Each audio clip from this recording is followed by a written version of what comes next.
Hello dear friends, greetings of the day. This is doctor Sahil Roy और मैं आपका बहुत बहुत स्वागत करता हूं मेरे YouTube channel AU commerce scholar में। दोस्तों, जैसा कि आप सभी जानते हैं कि हम यूजीसी एनटीए नेट 2021 की तैयारी कर रहे हैं। एग्जाम 2 मई से शुरू हो जाएगा और फॉर्म भरने का लास्ट डेट 2 मार्च 2021 है। हम आपकी तैयारी को स्ट्रॉन्ग करने के लिए 50 डेज मैराथन लेकर के आए हैं, जिसमें 50 दिन में आपको 50 वीडियोस मिलने वाले हैं। हर रोज रात के 10 बजे वीडियो अपलोड हो जाता है। तो अगर आपने अभी तक हमारे चैनल को सब्सक्राइब नहीं किया है तो प्लीज सब्सक्राइब करके बेल आइकन दबा दीजिए, ताकि आप किसी भी इंपॉर्टेंट वीडियो का नोटिफिकेशन मिस ना कर सकें। दोस्तों, आज डे 6 है और आज हम कवर करेंगे अकाउंटिंग मॉक टेस्ट पार्ट 6, जिसमें अगले 100 क्वेश्चन हम कवर करने वाले हैं from question number 501 to question number 600। अगर वीडियो से कुछ सीखने को मिले तो लाइक और कमेंट जरूर कीजिएगा। So let's get started. Our first question is, in the depreciation fund method, जो depreciation fund method होता है, the balance of the depreciation fund account transferred to, जो depreciation fund account का जो balance होता है उसे हम कहाँ ट्रांसफर करते हैं?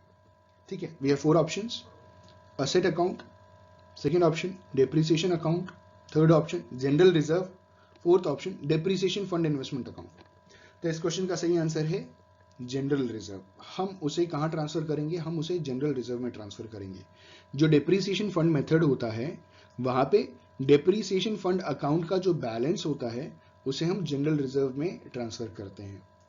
अगला क्वेश्चन है हमारा, in which of the following methods is the amount of total depreciation determined by adding the cost of assets and interest thereon। आपको बहुत अच्छी तरीके से मालूम है कि ऐसा हम कहाँ करते हैं। ऐसा जो इंटरेस्ट की बात आती है ना डेप्रीसिएशन वाले में, हमेशा एनुइटी वाले मेथड में आती है। हमेशा याद रखिएगा कि डेप्रीसिएशन में हम जहाँ इंटरेस्ट भी जोड़ रहे हैं ना, वो एनुइटी मेथड है। ये एक किसका चीट कोड है समझने के लिए, ठीक है? या यही एक बेस्ट तरीका है जहाँ पे आप इस चीज को पकड़ सकें कि विच of the following method is the amount of total depreciation. इनमें से कौन सा मेथड है जहाँ जो टोटल डेप्रीसिएशन का अमाउंट है वो डिटरमाइन करते हैं कॉस्ट ऑफ असेट्स और साथ ही साथ उसमें इंटरेस्ट जोड़ करके। तो इस क्वेश्चन के 4 ऑप्शन है: annuity method, sinking fund method, straight line method और इंश्योरेंस पॉलिसी मेथड। तो इस क्वेश्चन का सही आंसर है annuity method. Option A is the correct answer for the given question, annuity method. ठीक है, अगला क्वेश्चन है हमारा, the purpose of charging depreciation to profit and loss account are.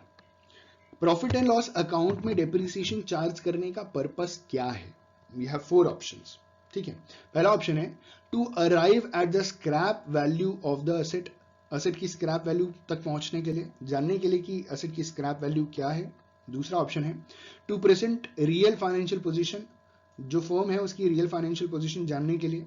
तीसरा, टू एसेटेन ट्रू प्रॉफिट, सही profit जानने के लिए। और चौथा है to provide for replacement of the an asset, asset के रिप्लेसमेंट के लिए। तो इस क्वेश्चन का सही आंसर है ऑप्शन बी। जो मेन पर्पस होता है डेप्रीसिएशन चार्ज करने का प्रॉफिट एंड लॉस अकाउंट में, वो फर्म की फाइनेंशियल पोजीशन जानने के लिए, ताकि हमें रियल फाइनेंशियल पोजीशन पता चल सके। अगर हम डेप्रीसिएशन नहीं चार्ज करेंगे तो हमारा प्रॉफिट बढ़ करके आएगा और हमारे जो भी एसेट्स है ना उनकी वैल्यू भी बढ़ करके आएगी, जो कि असली में वैसा नहीं होता। ठीक है, तो एसेट की भी वैल्यू कम हो जाती है, साथ ही साथ डेप्रीसिएशन भी हम कम करते हैं, जिससे हमको फर्म की सही फाइनेंशियल पोजीशन पता चल जाती है। ठीक है, अगला क्वेश्चन है हमारा, the useful lifes of major depreciable assets और क्लासेस ऑफ डेप्रीसिएबल असेट्स। जो यूजफुल लाइफ होती है ना मेजर, जो बड़े बड़े डेप्रीसिएबल असेट्स हैं या क्लासेस हैं डेप्रीसिएबल असेट्स के, वो क्या हैं? There 4 options. Are determined while purchasing assets, जैसे ही हम किसी एसेट को परचेज करते हैं तभी हमें पता चल जाता है कि उसकी यूजफुल लाइफ क्या है, कैसा होता है। दूसरा कह रहे हैं are fixed while put in use, वो फिक्स तब किया जाता है जब हम उसे इस्तेमाल में लगाते हैं। ठीक है, देखिए, या तो आप खरीदने के टाइम ही बता दो, या तो हम जब उसे यूज करते हैं तभी हम बता पाते हैं। तीसरा कह रहे हैं मे बी रिसीव्ड पीरियोडिकली। ठीक है, और चौथा कह रहे हैं once decided can not be changed. जो यूजफुल लाइफ है ना, वो हम कैसे पता लगाते हैं? इस क्वेश्चन का सही आंसर है option C, may be received periodically. हम उसे पीरियोडिकली ही बता पाते हैं, डिपेंड करता है कि हमने किस हिसाब से कितना इस्तेमाल किया है। ठीक है, अगला क्वेश्चन है, lease hold property is generally depreciated by. जो लीज होल्ड प्रॉपर्टी होती है ना, उसमें डेप्रिसिएशन कैसे लगाते हैं जनरली? कैसा डेप्रिसिएशन होता है? Annuity method, fixed installment method लगाते हैं, रिड्यूसिंग बैलेंस मेथड लगाते हैं, इंश्योरेंस पॉलिसी मेथड लगाते हैं? तो इस क्वेश्चन का सही आंसर है एन्युटी मेथड। जो लीज होल्ड प्रॉपर्टी है ना, उसे जनरली जो हम डिप्रिसिएशन लगाते हैं वो एन्युटी मेथड वाला लगाते हैं। Option A is the correct answer for the given question. अगला क्वेश्चन है हमारा, the amount of depreciation provided in sinking fund method when compare to annuity method is. जब हम सिंकिंग फंड मेथड डिप्रिसिएशन का annuity method के साथ compare करते हैं तो क्या होता है? ठीक है, मतलब क्या सिंकिंग फंड मेथड का जो डिप्रिसिएशन है वो इक्वल आता है as when we compare it with annuity method? Sinking fund method का जो डिप्रिसिएशन वो हायर आता है when we compare it with annuity method? Sinking fund method का डिप्रिसिएशन लोअर आता है when we compare it with annuity method, या unpredictable? तो इस क्वेश्चन का सही आंसर है ऑप्शन सी, लोअर आता है। अगर हम एक ही चीज का दो मेथड यूज करें, सिंकिंग फंड मेथड भी यूज करें या एन्युटी मेथड भी यूज करें डिप्रिसिएशन चार्ज करने का, तो अगर हम सिंकिंग फंड मेथड इस्तेमाल करेंगे तो वहां पे अमाउंट जो डिप्रिसिएशन का होगा वो कम आएगा as compare to annuity method. ठीक है, अगला क्वेश्चन है हमारा, depreciation accounting is a process of. Depreciation accounting किस चीज का प्रोसेस है? पहला ऑप्शन एलोकेशन ऑफ कॉस्ट, दूसरा ऑप्शन वैल्यूएशन ऑफ असेट्स, तीसरा option provision of replacement of assets, और चौथा ऑप्शन है एस्टिमेशन ऑन नेट प्रॉफिट। ठीक है, तो इस क्वेश्चन का सही आंसर है option C, provision of replacement of asset. हम एक प्रोविजन बनाते हैं, डेप्रिसिएशन का जो पैसा है वो एक जगह इकट्ठा करते हैं ताकि जैसे ही एग्जिस्टिंग एसेट की लाइफ खत्म हो वैसे ही डिप्रिसिएशन फंड में इतना पैसा इकट्ठा हो जाए कि हम एक नया असेट परचेज कर सकें। ठीक है, तो depreciation accounting is a process of provision of replacement of asset. Option C is the correct answer for the given question. अगला क्वेश्चन है, which of the following factor is not very relevant in ascertaining the annual depreciation charge of plant and machinery? इनमें से कौन सा factor relevant नहीं है किसी भी प्लांट और मशीनरी के एनुअल डिप्रिसिएशन को एसरटेन करने के लिए, पता लगाने के लिए? ठीक है, पहला ऑप्शन है ऑब्सोलेंस। ऑब्सोलेंस का मतलब आप जानते होंगे ना, आउटडेटेड हो गया, आउट ऑफ फैशन हो गया, इज ऑब्सोलेंस। ठीक है, दूसरा है स्क्रैप वैल्यू, तीसरा है ओरिजिनल प्राइस, चौथा है लाइफ ऑफ द असेट। तो आपको मालूम है option A is the correct answer for the given question. हमें नहीं मालूम कि कौन सी टेक्नोलॉजी कब ऑब्सोलीट हो जाएगी। जैसे ही कोई नई टेक्नोलॉजी आती है तो एग्जिस्टिंग बड़ी जल्दी ऑब्सोलीट हो जाती है, आउटडेटेड हो जाती है। तो ऑब्सोलेंस को हम फैक्टर नहीं मानते क्योंकि इसका कोई टाइम पीरियड नहीं है। हो सकता है 2 महीने में ऑब्सोलीट हो जाए, हो सकता है 2 साल में ऑब्सोलीट हो सकता है 20 साल के बाद भी ऑब्सोलीट ना हो। तो ऑब्सोलेंस एक ऐसा फैक्टर है जो ज्यादा रिलेवेंट नहीं है annual depreciation plant and machinery को चार्ज करने के टाइम, इसे हम जोड़ते नहीं है। तो इस क्वेश्चन का सही आंसर ऑप्शन ए। अगला क्वेश्चन है, in which of the following method of depreciation does the asset appear at its original cost throughout its life? इनमें से कौन सा मेथड है डिप्रिसिएशन का जहां पे जो असेट है वो अपने ओरिजिनल कॉस्ट पे लाइफ टाइम अपीयर होता है? ठीक है, वी हैव 4 ऑप्शन। पहला है मशीन आर रेट, दूसरा ऑप्शन है एन्युटी रेट, तीसरा ऑप्शन है डिप्रिसिएशन फंड, चौथा ऑप्शन है स्ट्रेट लाइन। तो इस क्वेश्चन का सही आंसर है ऑप्शन सी, डिप्रिसिएशन फंड वो मेथड होता है जहां पे असेट को हम उसके ओरिजिनल प्राइस, उसकी जो फेस वैल्यू होती है ना, जितने में हमने उसे अक्वायर किया, उसी को हम उसके लाइफ टाइम जोड़ते चले जाते हैं। ठीक है, उसी के बेसिस के ऊपर उसका लाइफ टाइम कैलकुलेट करते हैं और डिप्रिसिएशन कैलकुलेट करते हैं। ठीक है, अगला क्वेश्चन है क्वेश्चन नंबर 10। क्वेश्चन है, the most suitable method for providing depreciation for patents and trademark will be. देखिए, पेटेंट और ट्रेडमार्क इनटैंजिबल एसेट्स की कैटेगरी में आता है। ठीक है, तो इनटैंजिबल एसेट्स की कैटेगरी में जब ये आता है तो जो मोस्ट सुटेबल मेथड है, जो 4 ऑप्शन दिए हुए उनमें से जो मोस्ट सुटेबल मेथड है वो कौन सा मेथड है पेटेंट्स और ट्रेडमार्क्स का डिप्रिसिएशन चार्ज करने का? तो ये 4 ऑप्शंस। पहला है रिटन डाउन वैल्यू मेथड, दूसरा ऑप्शन स्ट्रेट लाइन मेथड, तीसरा ऑप्शन सिंकिंग फंड मेथड और चौथा ऑप्शन है रिवैल्यूएशन मेथड। तो इस क्वेश्चन का सही आंसर है option B, straight line method. तो straight line method is a method for providing depreciation for patents and trademarks. ये मोस्ट सुटेबल मेथड है स्ट्रेट लाइन मेथड। ठीक है, पेटेंट्स और ट्रेडमार्क्स का डिप्रिसिएशन चार्ज करने का best method straight line method, option B. अगला क्वेश्चन है हमारा, depreciation is the process of. Depreciation किस चीज का प्रोसेस है? पहला option maintaining an asset in a state of efficiency, asset को उसकी एफिशिएंसी के स्टेट में मेंटेन करने का प्रोसेस है।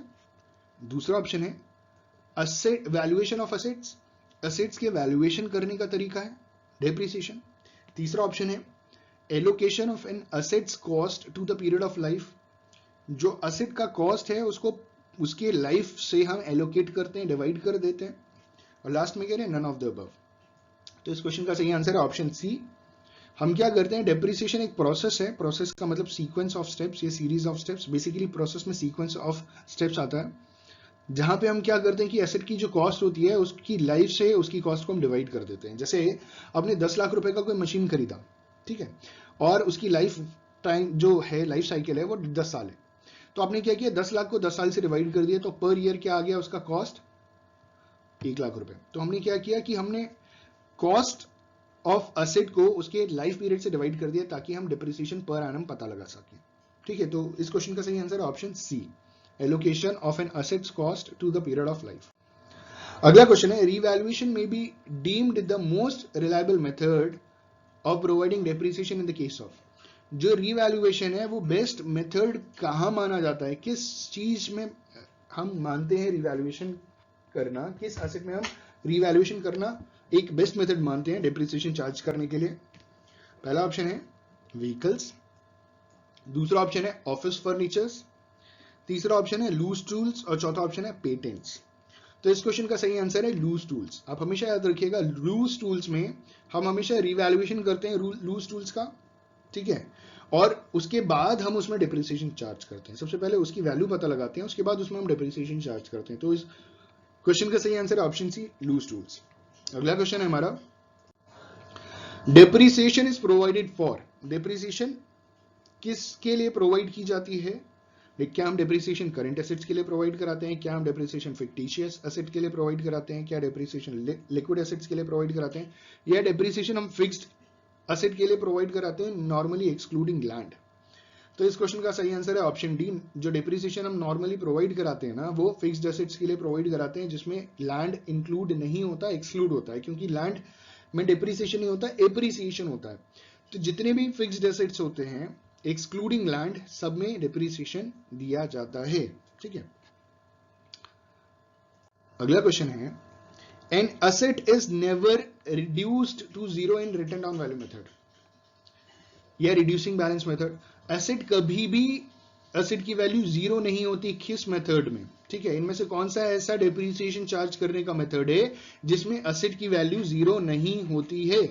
पहला ऑप्शन फिक्स्ड इंस्टॉलमेंट मेथड, दूसरा ऑप्शन रिड्यूसिंग बैलेंस मेथड, तीसरा ऑप्शन एन्युटी मेथड और चौथा ऑप्शन है सम ऑफ ईयर्स मेथड। तो इस क्वेश्चन का सही आंसर है रिड्यूसिंग बैलेंस मेथड या रिटन डाउन वैल्यू मेथड।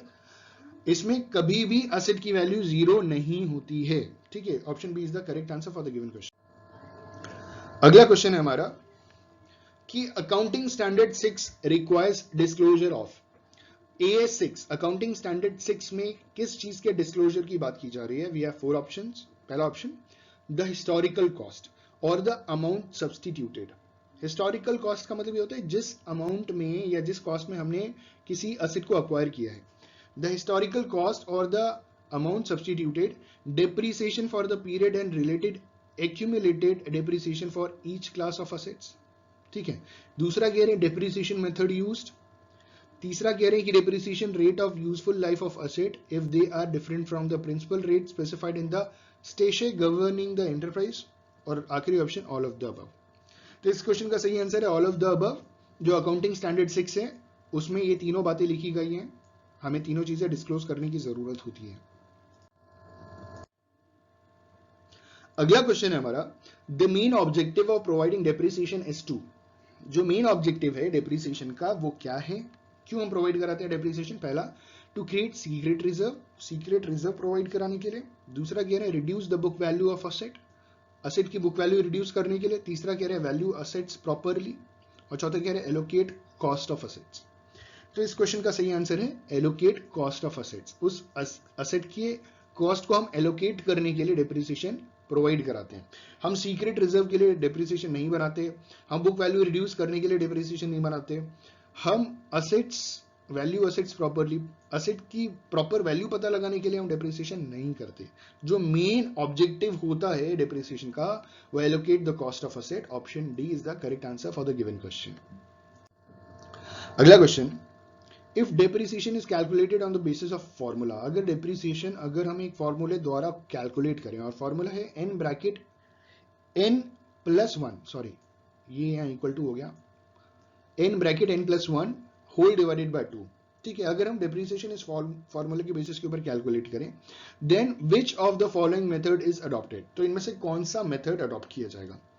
देखिए ये जो मैंने अभी प्लस किया ना, ये एक टाइपिंग एरर है, तो प्लीज आप ये मत समझिएगा कि क्वेश्चन गलत है या मैं क्वेश्चन चेंज कर दे रहा हूं, तो ऐसा कुछ नहीं है।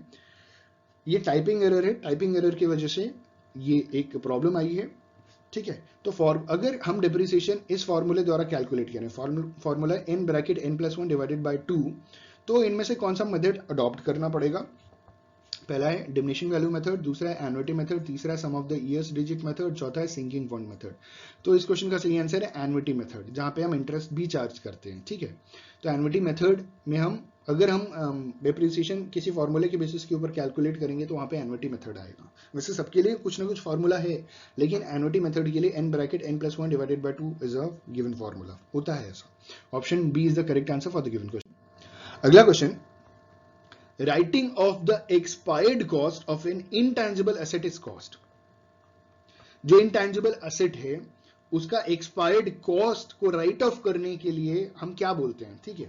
it is amortization, it is capitalization, it is depletion और it is depreciation। तो आपको मालूम है intangible asset के लिए क्या होता है, ऑप्शन ए amortization। आपको मालूम है बहुत अच्छी तरीके से, बिल्कुल सही, इसमें सोचने की भी जरूरत नहीं। amortization में अगर depreciation की बात करें या write off की बात करें एक्सपायर्ड कॉस्ट की, तो वो आएगा आपका amortization। Option is the correct answer. अगला क्वेश्चन है, under which of the following method of depreciation is the amount of the asset never reduce to zero. ये अगेन 2-4 क्वेश्चन पहले यही सवाल पूछा था, अभी इसके वर्डिंग्स चेंज कर दिए, थोड़ा घुमा फिरा करके पूछ रहा है।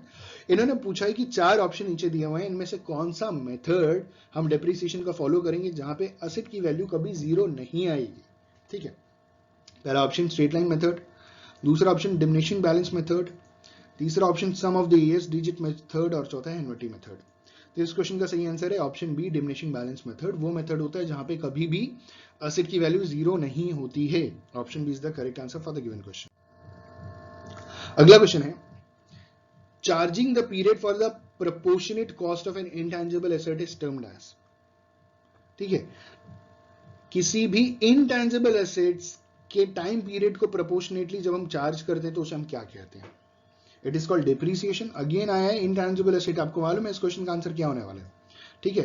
We have 4 options, depreciation, diminution, amortization और एक्सपायरेशन। तो इस क्वेश्चन का सही आंसर क्या होगा, इस क्वेश्चन का सही आंसर होगा ऑप्शन सी एमोर्टाइजेशन।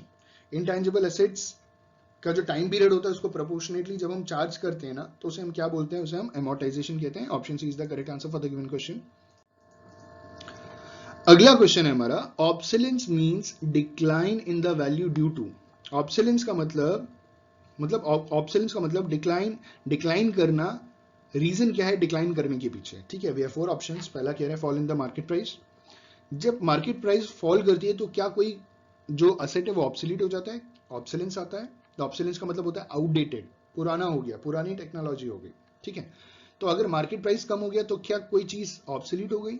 दूसरा कह रहे हैं फिजिकल वियर एंड टियर की वजह से कोई चीज ऑब्सोलीट हो जाती है, आउटडेटेड हो जाती है। इनोवेशन और इन्वेंशन की वजह से कोई चीज आउटडेटेड हो जाती है। या एफ्लक्स ऑफ टाइम कुछ समय के बाद, समय के बीतने के बाद कुछ चीजें पुरानी हो जाती हैं, ठीक है। तो अगर हम पुरानी नहीं, आउटडेटेड, सॉरी, पुराना और आउटडेटेड में बहुत अंतर होता है।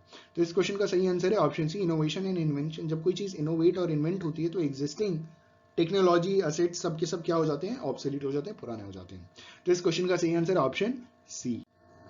अगला question number 22, if the total charge of depreciation and maintenance is consider.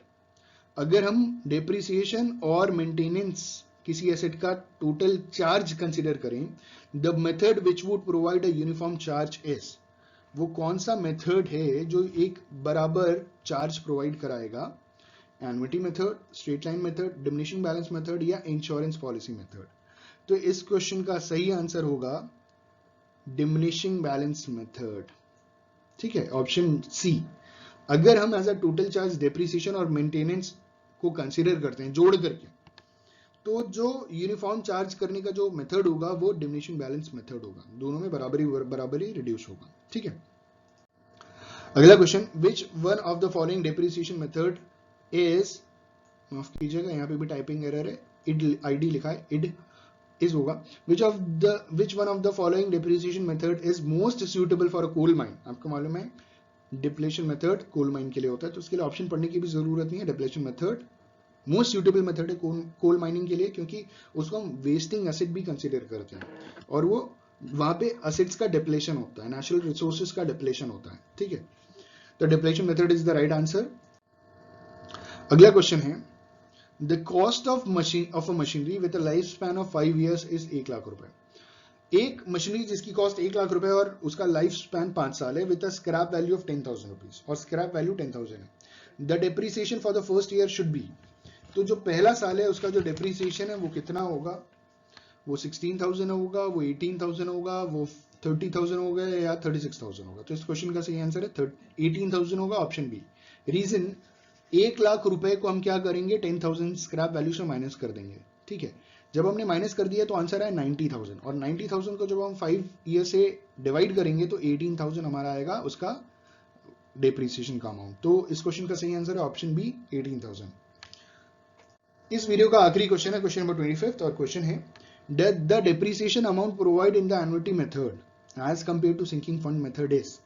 अगर एन्युटी मेथड को हम सिंकिंग फंड मेथड से कंपेयर करें, दोनों के अगर अमाउंट को, मतलब अगर आप एक एसेट का दो अलग अलग मेथड लेकर के चल रहे हैं, उस एक सेम एसेट पे आप एन्युटी मेथड लगा रहे हैं और उसी एसेट पे सिंकिंग फंड मेथड लगा रहे हैं, तो क्या होगा, annuity method is equal to sinking fund method, annuity method is higher than sinking fund method, annuity method is lower than the sinking fund method, or none of these।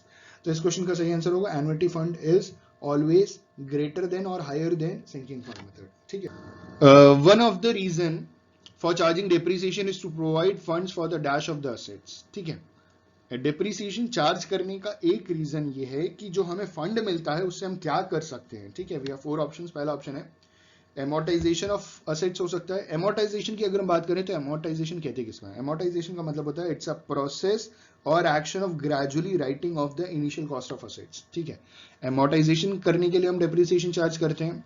दूसरा option कहा गया है कि रिप्लेसमेंट करने के लिए depreciation charge करते हैं।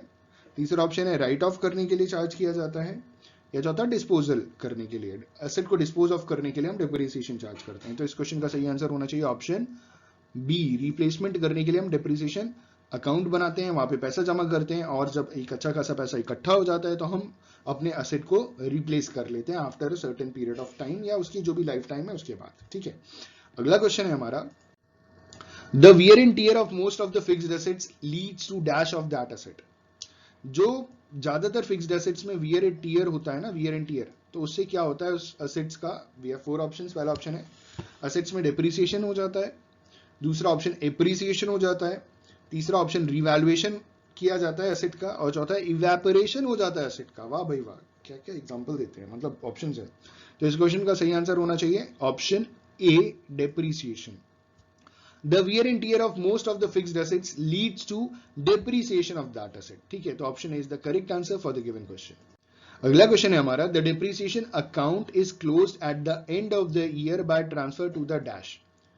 जो डेप्रिसिएशन अकाउंट साल के अंत में क्लोज किया जाता है उसे हम कहां ट्रांसफर करते हैं। ठीक है, वी हैव 4 ऑप्शंस। पहला ऑप्शन है फिक्स्ड एसेट्स अकाउंट में ट्रांसफर किया जाता है, दूसरा ऑप्शन जनरल रिजर्व में ट्रांसफर किया जाता है, तीसरा ऑप्शन कैपिटल अकाउंट में ट्रांसफर किया जाता है, या चौथा option profit and loss account में ट्रांसफर किया जाता है। तो इस क्वेश्चन का सही आंसर है option D, profit and loss account में ट्रांसफर किया जाता है। जब साल के अंत में डेप्रिसिएशन अकाउंट हम क्लोज करते हैं तो उस अकाउंट को हम कहां ट्रांसफर करते हैं, प्रॉफिट एंड लॉस अकाउंट में ट्रांसफर करते हैं। प्रॉफिट एंड लॉस अकाउंट के डेबिट साइड में डेप्रिसिएशन करके दिखाते हैं। ठीक है, अगला क्वेश्चन है हमारा, depreciation is charge only on the dash assets of the business. Depreciation एक निर्धारित, एक स्पेसिफिक टाइप के एसेट्स के ऊपर चार्ज किया जाता है बिजनेस के, वो कौन से एसेट्स हैं। ठीक है, वी हैव 4 ऑप्शंस। पहला ऑप्शन है क्या बिजनेस के सिर्फ करंट एसेट्स पे डेप्रिसिएशन चार्ज किया जाता है, दूसरा ऑप्शन क्या बिजनेस के इंटेंजिबल एसेट्स पे ही डेप्रिसिएशन चार्ज किया जाता है, क्या बिजनेस के फिक्स्ड एसेट्स पे डेप्रिसिएशन चार्ज किया जाता है, या बिजनेस के इमूवेबल एसेट पे ही डेप्रिसिएशन चार्ज किया जाता है। तो इस क्वेश्चन का सही आंसर है ऑप्शन सी, ठीक है, फिक्स्ड एसेट्स पे ही डिप्रिसिएशन चार्ज किया जाता है। Depreciation is charge only on the fixed assets of the business. ठीक है, अगला क्वेश्चन है हमारा, in the case of insurance of policy method, जो इंश्योरेंस ऑफ पॉलिसी मेथड है ना डिप्रिसिएशन का, उस केस में depreciation is credited to dash account. उस केस में डिप्रिसिएशन हम किस अकाउंट में क्रेडिट करते हैं? ठीक है, वी हैव 4 ऑप्शंस। पहला ऑप्शन है असेट अकाउंट में क्रेडिट करते हैं, दूसरा ऑप्शन डिप्रिसिएशन फंड अकाउंट में क्रेडिट करते हैं, तीसरा option profit and loss account में क्रेडिट करते हैं, चौथा option none of the above में, मतलब किसी में क्रेडिट नहीं करते। तो इस क्वेश्चन का सही आंसर है ऑप्शन बी, डिप्रिसिएशन फंड में हम क्या करते हैं, उसे क्रेडिट करके दिखाते हैं। ठीक है, अगला क्वेश्चन है हमारा, for making provisions regarding the depreciation of mineral deposits, जो मिनरल डिपॉजिट्स का जो डिप्रिसिएशन होता है ना, उसके लिए जो प्रोविजन बनाया जाता है वो कौन सा मेथड होता है डिप्रिसिएशन का? Dash method of depreciation will be adopted. I repeat the question, for making provision regarding the depreciation of mineral deposits, dash method of depreciation will be adopted. ठीक है, वी हैव 4 ऑप्शंस। पहला option है revaluation method, second option is depletion method, third option is amortisation method and fourth one is return of method. तो इस question का सही answer है option B, depletion method. जब भी वेस्टिंग एसेट्स की बात की जाएगी, कोल माइंस की बात की जाएगी, माइंस की बात की जाएगी, मिनरल डिपॉजिट्स की बात की जाएगी, तो उसमें जो डिप्रिसिएशन चार्ज होता है वो डिप्लीशन वाला चार्ज होता है। ठीक है, depletion method of depreciation is adopted in mineral deposits. तो option B is the correct answer for the given question. अगला क्वेश्चन है हमारा, depreciation of 10-year lease is based done on the dash method. ठीक है, 10 साल के लिए जब आपने लीज पे कोई चीज लिया है, उसका जो डिप्रिसिएशन चार्ज किया जा रहा है वो किस मेथड द्वारा सबसे बेस्ट माना जाता है? ठीक है, वी हैव 4 ऑप्शंस। पहला ऑप्शन है रिटन डाउन वैल्यू मेथड, जिसे WDV भी कहते हैं। दूसरा ऑप्शन है स्ट्रेट लाइन मेथड, जिसे SLM भी कहा जाता है। तीसरा ऑप्शन कहा गया है WDV and SLM in alternate years, और चौथा कहा गया है WDV, actually it's not EDV तो होता भी नहीं है कुछ, WDV for the first year and then change to SLM for the next 5 years। ठीक है, तो इस क्वेश्चन का सही आंसर होगा option B, straight line method 10 साल के लिए इस्तेमाल होगा अगर आपने लीज पे कोई चीज लिया, उस पर डिप्रिसिएशन चार्ज हो रहा है। ठीक है, अगला क्वेश्चन आ रहा, the amount of charge assessed on the basis of exhaustion of the wasting asset is called. आपको मालूम है ना वेस्टिंग एसेट पे क्या लगता है? ठीक है, जो अमाउंट ऑफ चार्ज असेस किया जाता है वेस्टिंग एसेट के एग्जॉशन पे, उसे हम क्या बोलते हैं? वो कौन सा बेसिस होता है? वो डिप्लीशन होता है, वो एमोर्टाइजेशन होता है, वो डिप्रिसिएशन होता है, या रिटर्न ऑफ होता है? तो इस क्वेश्चन का सही आंसर है वो डिप्लीशन होता है। वेस्टिंग एसेट पे कौन सा मेथड इस्तेमाल होता है डिप्रिसिएशन का? वो डिप्लीशन होता है। Option A is the correct answer for the given question. अगला क्वेश्चन है हमारा, अंडर और over provision of dash is transferred to profit and loss account as loss और gain at the time of sale of asset. ठीक है, under और over provision of what? Under provision of depletion या depreciation या amortisation या return of, जो भी होता है उसको हम ट्रांसफर करते हैं प्रॉफिट एंड लॉस अकाउंट के फॉर्म में, मतलब अकाउंट में प्रॉफिट या लॉस हुआ या गेन हुआ at the time of sale of that asset. ठीक है, वे 4 ऑप्शंस। आई जस्ट होप कि आपको क्वेश्चन समझ में आ गया होगा। मैं क्वेश्चन वापस रिपीट करूंगा, अंडर और over provision of dash is transferred to profit and loss account as a loss or gain at the time of sale of asset। ठीक है, 4 ऑप्शन है। पहला ऑप्शन है डिप्लीशन, दूसरा ऑप्शन है डिप्रिसिएशन, तीसरा ऑप्शन है अमोर्टाइजेशन और चौथा ऑप्शन है रिटर्न ऑफ। ठीक है, तो इस क्वेश्चन का सही आंसर होगा ऑप्शन बी, डिप्रिसिएशन। ठीक है, under and over provision of depreciation, अगर अंडर प्रोविजन है का मतलब आपने डिप्रिसिएशन कम करके दिखाया है, ओवर प्रोविजन मतलब डिप्रिसिएशन ज्यादा करके दिखाया है, is transferred to profit and loss account as a loss or gain at the time of sale of the asset। ठीक है, तो depreciation is the correct answer for the given question।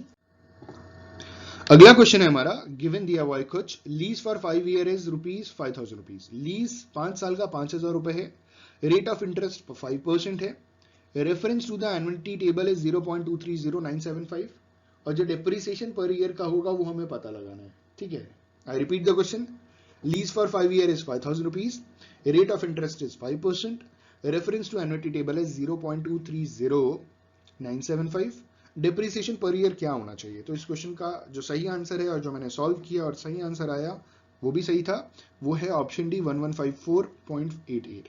आप इस क्वेश्चन को सॉल्व कीजिएगा, दिक्कत होगी तो आप मुझे कमेंट कर सकते हैं, I will try to help you out. ठीक है, अगला क्वेश्चन है हमारा, तो अगला क्वेश्चन है हमारा, ये भी गिवन वाला क्वेश्चन है, और क्वेश्चन है the cost of salvage and useful life of N asset is ₹10,000, 1,000 and 3 years। एक असेट है जिसका जो कॉस्ट प्राइस है वो 10,000 रुपीज है, 10,000 का असेट है, जिसका सैल्वेज 1,000 है, और जो यूजफुल लाइफ की बात की जा रही है वो 3 years कहा जा रहा है respectively. Find the amount of depreciation for the first year according to the sum of the years digit method. ठीक है, हमें क्या करना है, हमें फर्स्ट ईयर का जो डेप्रिसिएशन बताना है sum of the year digits method द्वारा कि क्या होगा डेप्रिसिएशन का अमाउंट। ठीक है, वी हैव 4 ऑप्शंस। पहला ऑप्शन है 4,500, दूसरा ऑप्शन है 5,000, तीसरा ऑप्शन है 3,000 और चौथा ऑप्शन है 3,333.33। तो इस क्वेश्चन का सही आंसर है option C, 3,000 rupees. I just hope आपको क्वेश्चन समझ में आया होगा। क्वेश्चन कह रहा है कि एक असेट है हमारे पास 10,000 रुपीज का, जिसका सैल्वेज है 1,000 रुपीज और यूजफुल लाइफ है 3 years।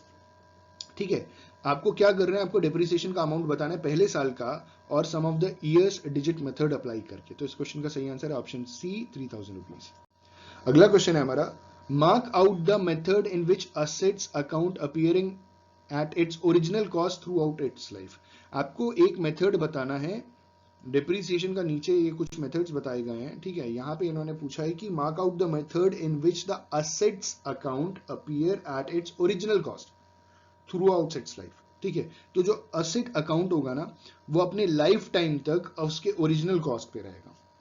ठीक है, वी हैव 4 ऑप्शंस। पहला ऑप्शन है एन्युटी मेथड, दूसरा ऑप्शन है मशीन आर रेट मेथड, तीसरा ऑप्शन है डेप्रिसिएशन फंड मेथड और चौथा ऑप्शन है sum of the years digit method. तो इस क्वेश्चन का सही आंसर है option C, depreciation fund method. Depreciation fund method में क्या होता है, जो असेट्स होते हैं ना वो अपने जो ओरिजिनल प्राइस होता है ना उसी पे अपीयर करते हैं लाइफ टाइम। ठीक है, अगला क्वेश्चन है हमारा,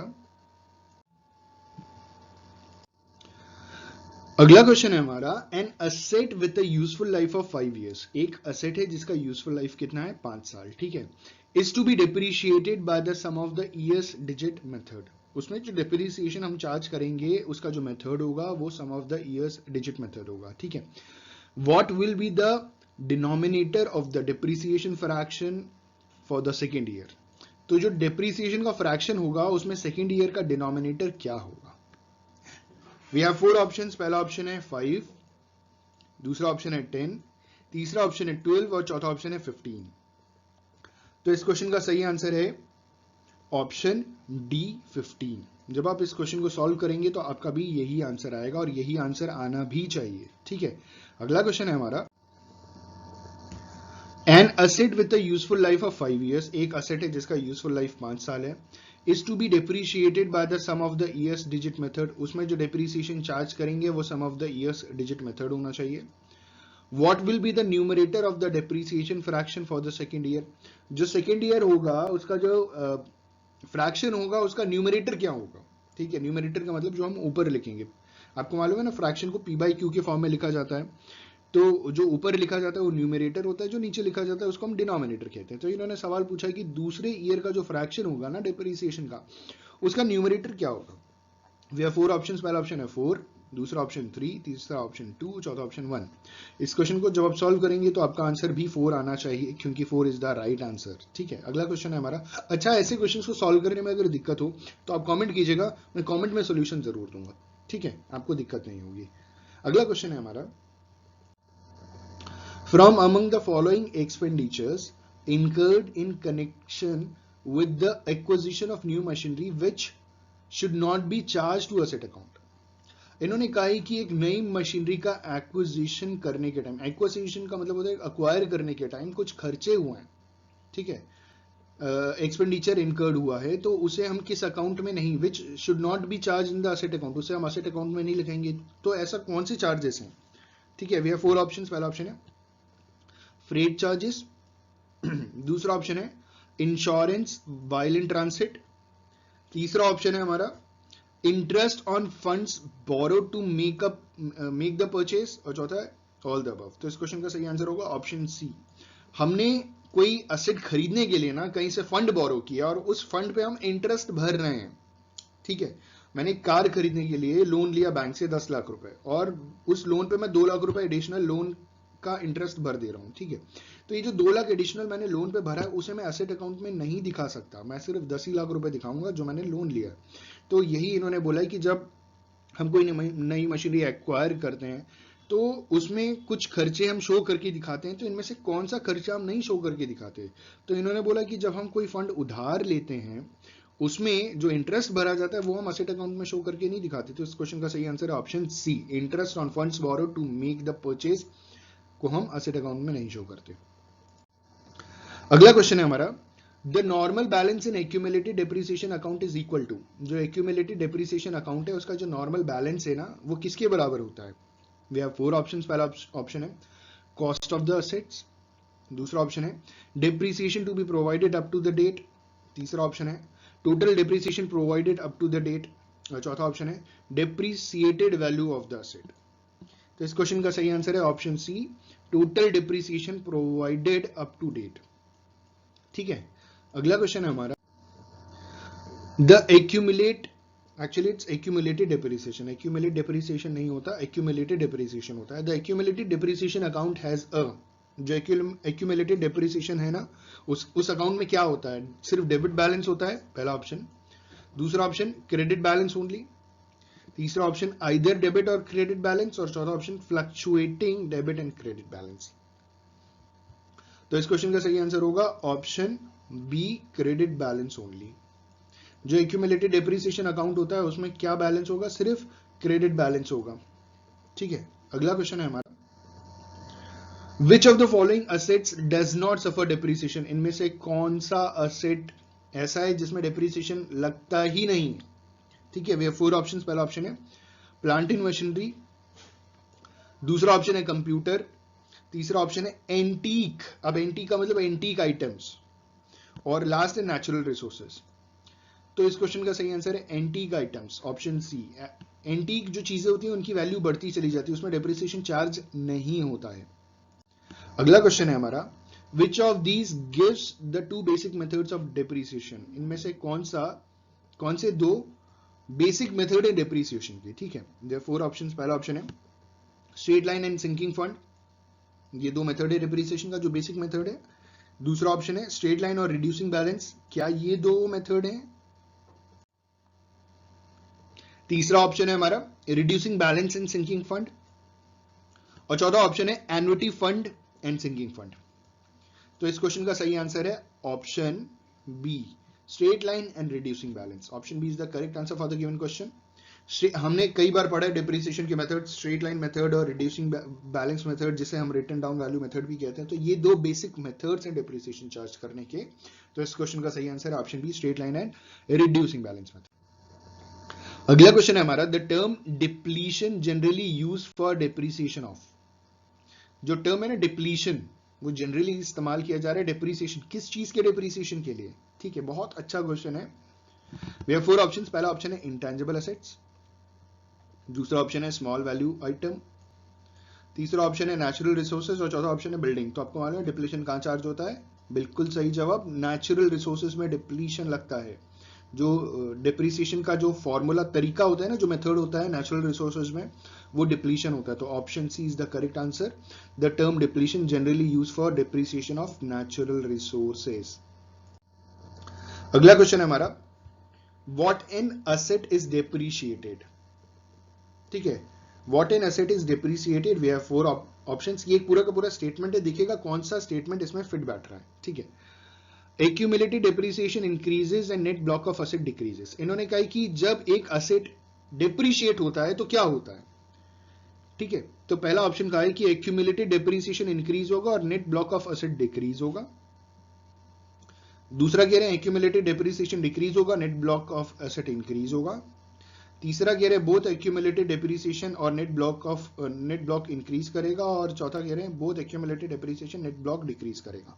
तो इस क्वेश्चन का सही आंसर है ऑप्शन ए, एक्यूमुलेटेड डेप्रिसिएशन इंक्रीज होगा और net block of asset decrease करेगा। मतलब समझिएगा, जब आपके पास कोई एसेट है, ठीक है, उसमें जब आप डेप्रिसिएशन चार्ज करेंगे और हर साल आप चार्ज कर रहे हैं, तो जो एक्यूमुलेटेड डेप्रिसिएशन होगा वो बढ़ता चला जाएगा और आपकी एसेट की वैल्यू घटती चली जाएगी। तो ऑप्शन यही तो कह रहा है, सवाल हमारा यही तो है कि what an asset is depreciated, अगर कोई असेट डेप्रिशिएट होगा तो क्या होगा। तो ऑप्शन ए में यही बोला जा रहा है कि एक्यूमुलेटेड डेप्रिसिएशन इंक्रीज होगा। एक्यूमुलेटेड मतलब इकट्ठा एकत्रित होता जो चला जा रहा है, एक्यूमुलेटेड डेप्रिसिएशन हमारा डेप्रिसिएशन बढ़ता चला जाएगा और जो नेट ब्लॉक ऑफ असेट्स है वो घटते चले जाएंगे क्योंकि उनकी वैल्यू हम डेप्रिसिएशन में ट्रांसफर तो कर रहे हैं। ठीक है, तो option A is the correct answer for the given question.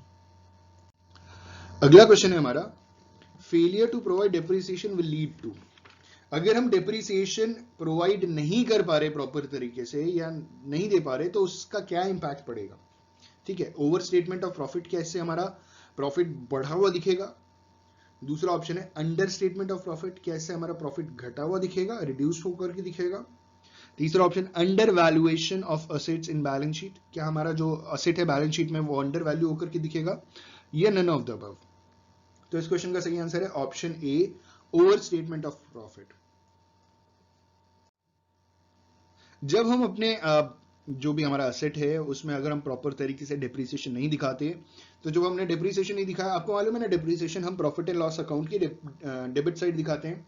तो जब हमने डेप्रिसिएशन का अमाउंट रिड्यूस नहीं किया तो हमारा प्रॉफिट जाहिर सी बात है कि बढ़ करके आएगा। तो इस क्वेश्चन का सही आंसर है option A, over statement of profit. Question था failure to provide depreciation will lead to over statement of profit. ठीक है, अगला क्वेश्चन है हमारा, The accumulated depreciation account is shown in the final account. जो accumulated depreciation account होता है final account में कहां दिखाया जाता है। We have 4 options. पहला ऑप्शन है हमारा on the debit side of profit and loss account. दूसरा ऑप्शन है on the credit side of balance sheet. तीसरा option on the liability side of balance sheet और चौथा ऑप्शन है by deduction from the relevant asset account in balance sheet. तो इस question का सही आंसर है option C, on the liability side of balance sheet. जो एक्यूमुलेटेड डेप्रिसिएशन अकाउंट होता है वो फाइनल अकाउंट में हम बैलेंस शीट की लायबिलिटी साइड शो करके दिखाते हैं। ठीक है, अगला क्वेश्चन है हमारा, identify the term used to describe the writing down of long term investment in intangible assets. जो इनटेंजिबल एसेट्स है उन्हें जब हम राइट ऑफ करते हैं, राइट डाउन करना है लॉन्ग टर्म इन्वेस्टमेंट को, इंटेंजिबल एसेट्स को, तो उसे हम क्या बोलते हैं। ये भी डिप्रिसिएशन का एक तरीका है। क्या हम उसे डिप्लीशन बोलते हैं, क्या हम उसे डेप्रिसिएशन बोलते हैं, क्या हम उसे डायलेपिडेशन बोलते हैं, या उसे एमोर्टाइजेशन कहते हैं। तो इस क्वेश्चन का सही आंसर होगा option D, amortisation. Amortisation is the term, ध्यान से सुनिएगा, amortisation is the term used to describe the writing down of long term investments in intangible assets. तो इनटेंजिबल एसेट्स आपको मालूम है ना, इनटेंजिबल एसेट्स जब भी आता है, जहां भी आता है, वहां पे क्या लगता है, वहां पे एमोर्टाइजेशन लगता है। और इस वीडियो लेक्चर का ये आखिरी क्वेश्चन है, लास्ट क्वेश्चन है, 25वां क्वेश्चन है। और क्वेश्चन है, a building that cost 5 lakh rupees has no estimated residual value. एक बिल्डिंग है जिसकी कॉस्ट 5 लाख रुपीज है, उसकी कोई एस्टिमेटेड रेसिडुअल वैल्यू नहीं है, उसकी एस्टिमेटेड लाइफ 50 इयर्स है। Find the amount of accumulated depreciation eight the end of 30 years. ठीक है, मतलब ऐसे समझिएगा एक एसेट है जिसकी स्क्रैप वैल्यू नहीं है, तो 30 साल के बाद उसका डेप्रिसिएशन क्या होगा अगर उसकी पूरी लाइफ 50 इयर्स है। We have 4 options. पहला ऑप्शन है 10,000 रुपीज, दूसरा ऑप्शन है 3 लाख रुपीज, तीसरा ऑप्शन है 4 लाख रुपीज और फिफ्थ ऑप्शन है नन ऑफ दीज। तो इस क्वेश्चन का सही आंसर होगा ऑप्शन बी, 3 लाख रुपीज। ठीक है, एक आपके पास बिल्डिंग है जो 5 लाख रुपए की है, जिसकी मतलब एक हिसाब से स्क्रैप वैल्यू कुछ भी नहीं है, उस बिल्डिंग की लाइफ 50 इयर्स है, तो 30 साल के बाद कितना डेप्रिसिएशन देंगे, तो 5 लाख का आप 60% दे देंगे। ठीक है, 60% क्यों दे देंगे, 5 लाख का 30 इयर्स में आप डेप्रिसिएशन चार्ज कीजिएगा तो आ जाएगा आपका 3 lakh rupees. Which of the following method of inventory valuation proceeds on the assumption that a minimum quantity of stock must be held at all time to carry off business? इनमें से कौन सा method, जो inventory valuation का method है, वो ये कहता है कि बिजनेस को कैरी फॉरवर्ड करने के लिए, बिजनेस को आगे लेकर के जाने के लिए एक मिनिमम क्वांटिटी हमें लेकर के चलनी है स्टॉक्स की। ठीक है, ये अज्यूम करके चला जाता है कि हाँ हमारे पास कुछ ना कुछ क्वांटिटी जरूर रहनी चाहिए एनी टाइम हमारे बिजनेस में। ठीक है, वी हैव 4 ऑप्शंस। पहला ऑप्शन है FIFO, first in first out, दूसरा ऑप्शन है स्पेसिफिक आइडेंटिफिकेशन, तीसरा ऑप्शन है लेटेस्ट परचेज प्राइस और चौथा ऑप्शन है बेस स्टॉक। तो इस क्वेश्चन का सही आंसर क्या होगा? Base stock. बेस स्टॉक वो अजम्पशन है इन्वेंट्री वैल्यूएशन का जहां पे हमें बिजनेस को आगे लेकर के जाने के लिए कुछ मिनिमम क्वांटिटी स्टॉक अपने पास मेंटेन करके रखना होता है, और ये बहुत जरूरी है। Even for a house hold आपको कुछ ना कुछ मेंटेन करके रखना बहुत जरूरी है। जैसे अभी लॉकडाउन है, और लॉकडाउन के बाद की भी बात मैं अगर आपसे करूं तो लॉकडाउन के टाइम भी बहुत सारे लोग जो कुछ मिनिमम बेस स्टॉक अपने घर में लेकर के चीजों का नहीं चलते, उनको बहुत प्रॉब्लम हो रही है। और जैसे ही ये लॉकडाउन खत्म होगा वैसे ही और प्रॉब्लम्स आ भी सकती है, क्योंकि सडनली डिमांड बढ़ेगा, सप्लाई उस हिसाब से नहीं हो पाएगी, स्केर्सिटी वाली सिचुएशन आ जाएगी। तो हमें बेस स्टॉक मेंटेन करके बिजनेस में भी रखना जरूरी है, और अपने घर में भी हर एक चीज का एक मिनिमम स्टॉक रखना बहुत जरूरी है। ठीक है, बिजनेस के लिहाज से कहा जाता है कि आपके घर का जो मंथली एक्सपेंडिचर है उसका 6 महीने का जो खर्चा है उसे आप अपने बैंक अकाउंट में मेंटेन करें। तो ये भी एक सिस्टम ऑफ बिजनेस का सीखिए, ये हमें सीखने को मिलता है बुक्स में से, कि अगर आपके घर का महीने का खर्चा 50,000 है तो 6 महीने का खर्चा होगा 3 लाख रुपीस। तो हर बिजनेस फैमिली को 3 lakh rupees for the next 6 months का अपना घर का एक्सपेंडिचर जो है उसे मेंटेन करके रखना है, ताकि उनकी फैमिली में कोई प्रॉब्लम ना आए। ठीक है, जैसे अभी बिजनेस में बड़ी प्रॉब्लम आ रही है लोगों को, आने वाले टाइम में आ भी सकती है, बहुत सारे बिजनेस बंद भी हो सकते हैं, हो भी रहे हैं, तो उनको दिक्कत नहीं आनी चाहिए। ठीक है, एक छोटी सी जानकारी थी, आई जस्ट होप कि आपको पसंद आई होगी। आगे बढ़ते हैं, अगला question. The rate of consumption of raw material is an important factor to determine there. जो रेट है कंजम्पशन का, रॉ मटेरियल के कंजम्पशन का जो रेट है वो एक इंपॉर्टेंट फैक्टर है, क्या डिटरमाइन करने के लिए? पहला ऑप्शन मिनिमम लेवल, दूसरा ऑप्शन रीऑर्डर लेवल, तीसरा ऑप्शन क्या है? मैक्सिमम लेवल, और चौथा है ऑल ऑफ दीज। तो इस क्वेश्चन का सही आंसर होगा all of these. Option D is the correct answer for the given question.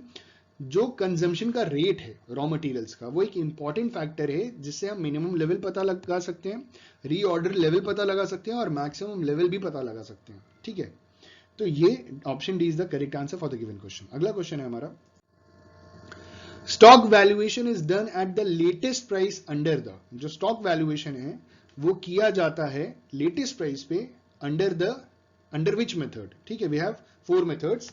पहले मार्केट प्राइस मेथड, दूसरा है सिंपल एवरेज मेथड, तीसरा है फीफो मेथड, और चौथा है लीफो मेथड। तो इस क्वेश्चन का सही आंसर है ऑप्शन ए, मार्केट प्राइस मेथड। ठीक है, जो स्टॉक वैल्यूएशन किया जाता है ना लेटेस्ट प्राइस में, वो मार्केट प्राइस मेथड पे किया जाता है, क्योंकि मार्केट प्राइस ही लेटेस्ट प्राइस होता है और वो चेंज होता रहता है। ठीक है, हर रोज चेंज हो रहा है, कुछ ना कुछ चेंज हो रहा है मार्केट में। तो option is the correct answer for the given question. अगला क्वेश्चन है हमारा, which of the following method of inventory valuation is recognized in accounting standard 2? तो इनमें से कौन सा इन्वेंट्री वैल्यूएशन का मेथड अकाउंटिंग स्टैंडर्ड 2 में बताया गया है? We have 4 options, LIFO method, FIFO method, simple average method, और ऑल ऑफ द अबव। तो इस क्वेश्चन का सही आंसर क्या है? इस क्वेश्चन का सही आंसर है फीफो मेथड। मैंने पिछले बहुत सारे क्वेश्चंस में आपको बताया भी ये चीज, बहुत बार घुमा फिरा करके यही सवाल पूछा जाता है कि अकाउंटिंग स्टैंडर्ड 2 के हिसाब से इन्वेंट्री वैल्यूएशन का कौन सा मेथड बोला जाता है? तो it is first in first out method. ठीक है, अगला क्वेश्चन है हमारा, inventory is valued at cost price, inventory is valued at market price, inventory is valued at A और B whichever is less. मतलब inventory is valued at cost price और market price whichever is less, और inventory is valued at A और B whichever is higher, cost price और market price whichever is higher. तो इस question का सही answer होगा inventory is valued at cost price और market price whichever is less. अगला question है हमारा, What is depreciation? देखिए यहां से हमारा डेप्रिसिएशन शुरू हो गया। ये पूरा का पूरा, अब ये जो वीडियो जा रहा है आने वाले क्वेश्चन से पूरे डेप्रिसिएशन पे आपको मिलेंगे। उसके बाद वाला भी क्वेश्चन जो वीडियो लेक्चर होगा ना पूरा डेप्रिसिएशन पे होगा, क्योंकि डेप्रिसिएशन पे मेरे पास जो क्वेश्चन है अप्रोक्सीमेटली 132 के आसपास क्वेश्चन है। मैं और सर्च करूंगा, अगर और कुछ मिल जाए तो मैं वो भी ऐड कर दूंगा। तो आने वाले कम से कम 4 वीडियोज आपको डेप्रिसिएशन पे मिलने वाले हैं। ठीक है, और डेप्रिसिएशन आपको मालूम है बहुत इंपॉर्टेंट है। अगर आप एमसीक्यूज भी अगर आप पढ़ रहे हैं ना डेप्रिसिएशन की, तो आपको बहुत कुछ सीखने को मिलेगा। तो आइए डिस्कस करते हैं। हमारा पहला क्वेश्चन है व्हाट इज डेप्रिसिएशन। ठीक है, डेप्रिसिएशन किसे कहते हैं? We have 4 options. डेप्रिसिएशन का क्या मतलब? Enhancement of value of asset होता है, ऑप्शन 1। दूसरा कह रहे हैं damage of asset over time period. तीसरा कह रहे हैं diminution in the value of asset due to wear and tear, और चौथा है ऑल ऑफ द अबव। तो आपको मालूम है इस क्वेश्चन का सही आंसर, बिल्कुल सही मालूम है आपको, डेप्रिसिएशन का मतलब होता है option C, diminution in the value of assets due to wear and tear. Depreciation का मतलब ये होता है कोई भी असेट जिसे हम इस्तेमाल करते हैं, तो जब भी हम उसे यूज करते हैं तो उसमें कुछ वियर एंड टियर होता है, मतलब उसमें कुछ ना कुछ खपत होती है, उसका कुछ ना कुछ लॉस होता है, तो वो डेप्रिसिएशन है, जिससे उसकी वर्किंग एफिशिएंसी धीरे धीरे धीरे धीरे धीरे धीरे कम होनी शुरू हो जाती है। ठीक है, जैसे मैंने बाइक खरीदी थी मैंने अपनी बाइक खरीदी थी 2012 में, बड़ी स्पीड में चलती थी वो, थोड़ा सा रेस देने में बड़ी तेज भागती थी, लेकिन in the year 2020 same bike मैं बहुत रेस भी देता हूँ, गाड़ी जाती नहीं आगे। इसका मतलब उसके इंजन में क्या हो गया है, डेप्रिसिएशन हो गया है, बहुत सारा वियर एंड टियर पिछले 8 साल में हो चुका है, जिस वजह से गाड़ी उस स्पीड में नहीं भाग रही जिस जब मैंने नई खरीदी थी, जिस हिसाब से वो भागती थी। ठीक है, तो आप समझ रहे होंगे ना कि जब नई मशीनरी होती है बहुत अच्छा एफिशिएंटली काम करती है, धीरे धीरे वियर एंड टियर डेप्रिसिएशन की वजह से वो क्या हो जाता है कि उसकी एफिशिएंसी धीरे धीरे कम हो जाती है। तो इस क्वेश्चन का सही आंसर ऑप्शन सी है, diminution in the value of assets due to wear and tear. Option C is the correct answer for the given question. अगला क्वेश्चन है हमारा, depreciation is charged on. Depreciation हम किस पे charge करते हैं, fixed assets, current assets, both fixed assets and current assets, और goodwill. तो इस क्वेश्चन का सही आंसर होगा fixed assets. Option A is the correct answer for the given question. ठीक है, डेप्रिसिएशन हम हमेशा फिक्स्ड एसेट्स में चार्ज करते हैं। अगला क्वेश्चन है हमारा, identify the asset generally assumed not to be depreciated. हमें इन चारों में से एक एसेट बताना है जिसमें डेप्रिसिएशन नहीं लगता, plant, building, land and furniture. आपको मालूम है लैंड एक ऐसा फिक्स्ड एसेट है जिसमें डेप्रिसिएशन नहीं लगता। लैंड का जो वैल्यू है हमेशा एप्रिशिएट करता है, बढ़ता रहता है उसकी वैल्यू। ठीक है, तो लैंड इज एन एसेट जहां पे डेप्रिसिएशन नहीं लगता। बिल्डिंग में डेप्रिसिएशन लगेगा, बिल्डिंग पुरानी हो जाएगी उसमें डेप्रिसिएशन लगेगा। प्लांट, मशीनरीज, बिल्कुल उसमें डेप्रिसिएशन लगेगा। फर्नीचर में भी डेप्रिसिएशन लगेगा। लेकिन लैंड एक ऐसा फिक्स्ड एसेट है जिसमें डेप्रिसिएशन नहीं लगता, उसमें एप्रिसिएशन लगता है, उसकी वैल्यू एप्रिशिएट करती है, उसकी वैल्यू बढ़ती है। ठीक है, अगला क्वेश्चन है question number 9, the term depreciation in accounting means. Depreciation जो वर्ड है अकाउंटिंग में उसका मतलब क्या है। We have 4 options. पहला ऑप्शन है physical deterioration of a fixed asset, दूसरा है fall in market value of an asset, तीसरा है allocation of cost of fixed asset over its useful life, और चौथा है making a provision for the replacement of an asset. तो इस question का सही आंसर है ऑप्शन सी। देखिए अकाउंटिंग में क्या होता है ना कि जो डेप्रिसिएशन है उसे हम क्या करते हैं कि आपने कोई नई मशीनरी खरीदी, उसमें हम डेप्रिसिएशन कैसे चार्ज करेंगे।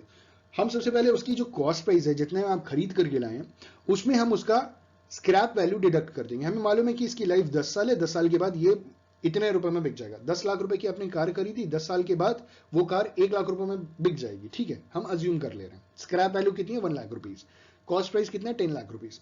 तो हम क्या करेंगे, जो हमारा परचेजिंग प्राइस है ना, जितने में हमने उसको खरीदा है 10 लाख रुपीज में, उसमें हम उसका स्क्रैप वैल्यू माइनस कर देंगे, माइनस 1 लाख रुपीज। बचा कितना, 9 लाख। 9 लाख को हम 10 ईयर से डिवाइड करेंगे तो 90,000 इज द डेप्रिसिएशन प्राइस। तो ये 90,000 is the allocation of cost price of fixed assets over its useful life. Option C is the correct answer. ठीक है, आई जस्ट होप कि आपको ये जो मैंने बिना लिखे समझाया होगा शायद समझ में आ गया होगा। समझ में आया तो प्लीज लाइक जरूर कीजिएगा इस वीडियो को, नहीं समझ में आया तो प्लीज कमेंट जरूर कीजिएगा इस वीडियो में। ठीक है, अगला क्वेश्चन है हमारा, in annuity method the interest is.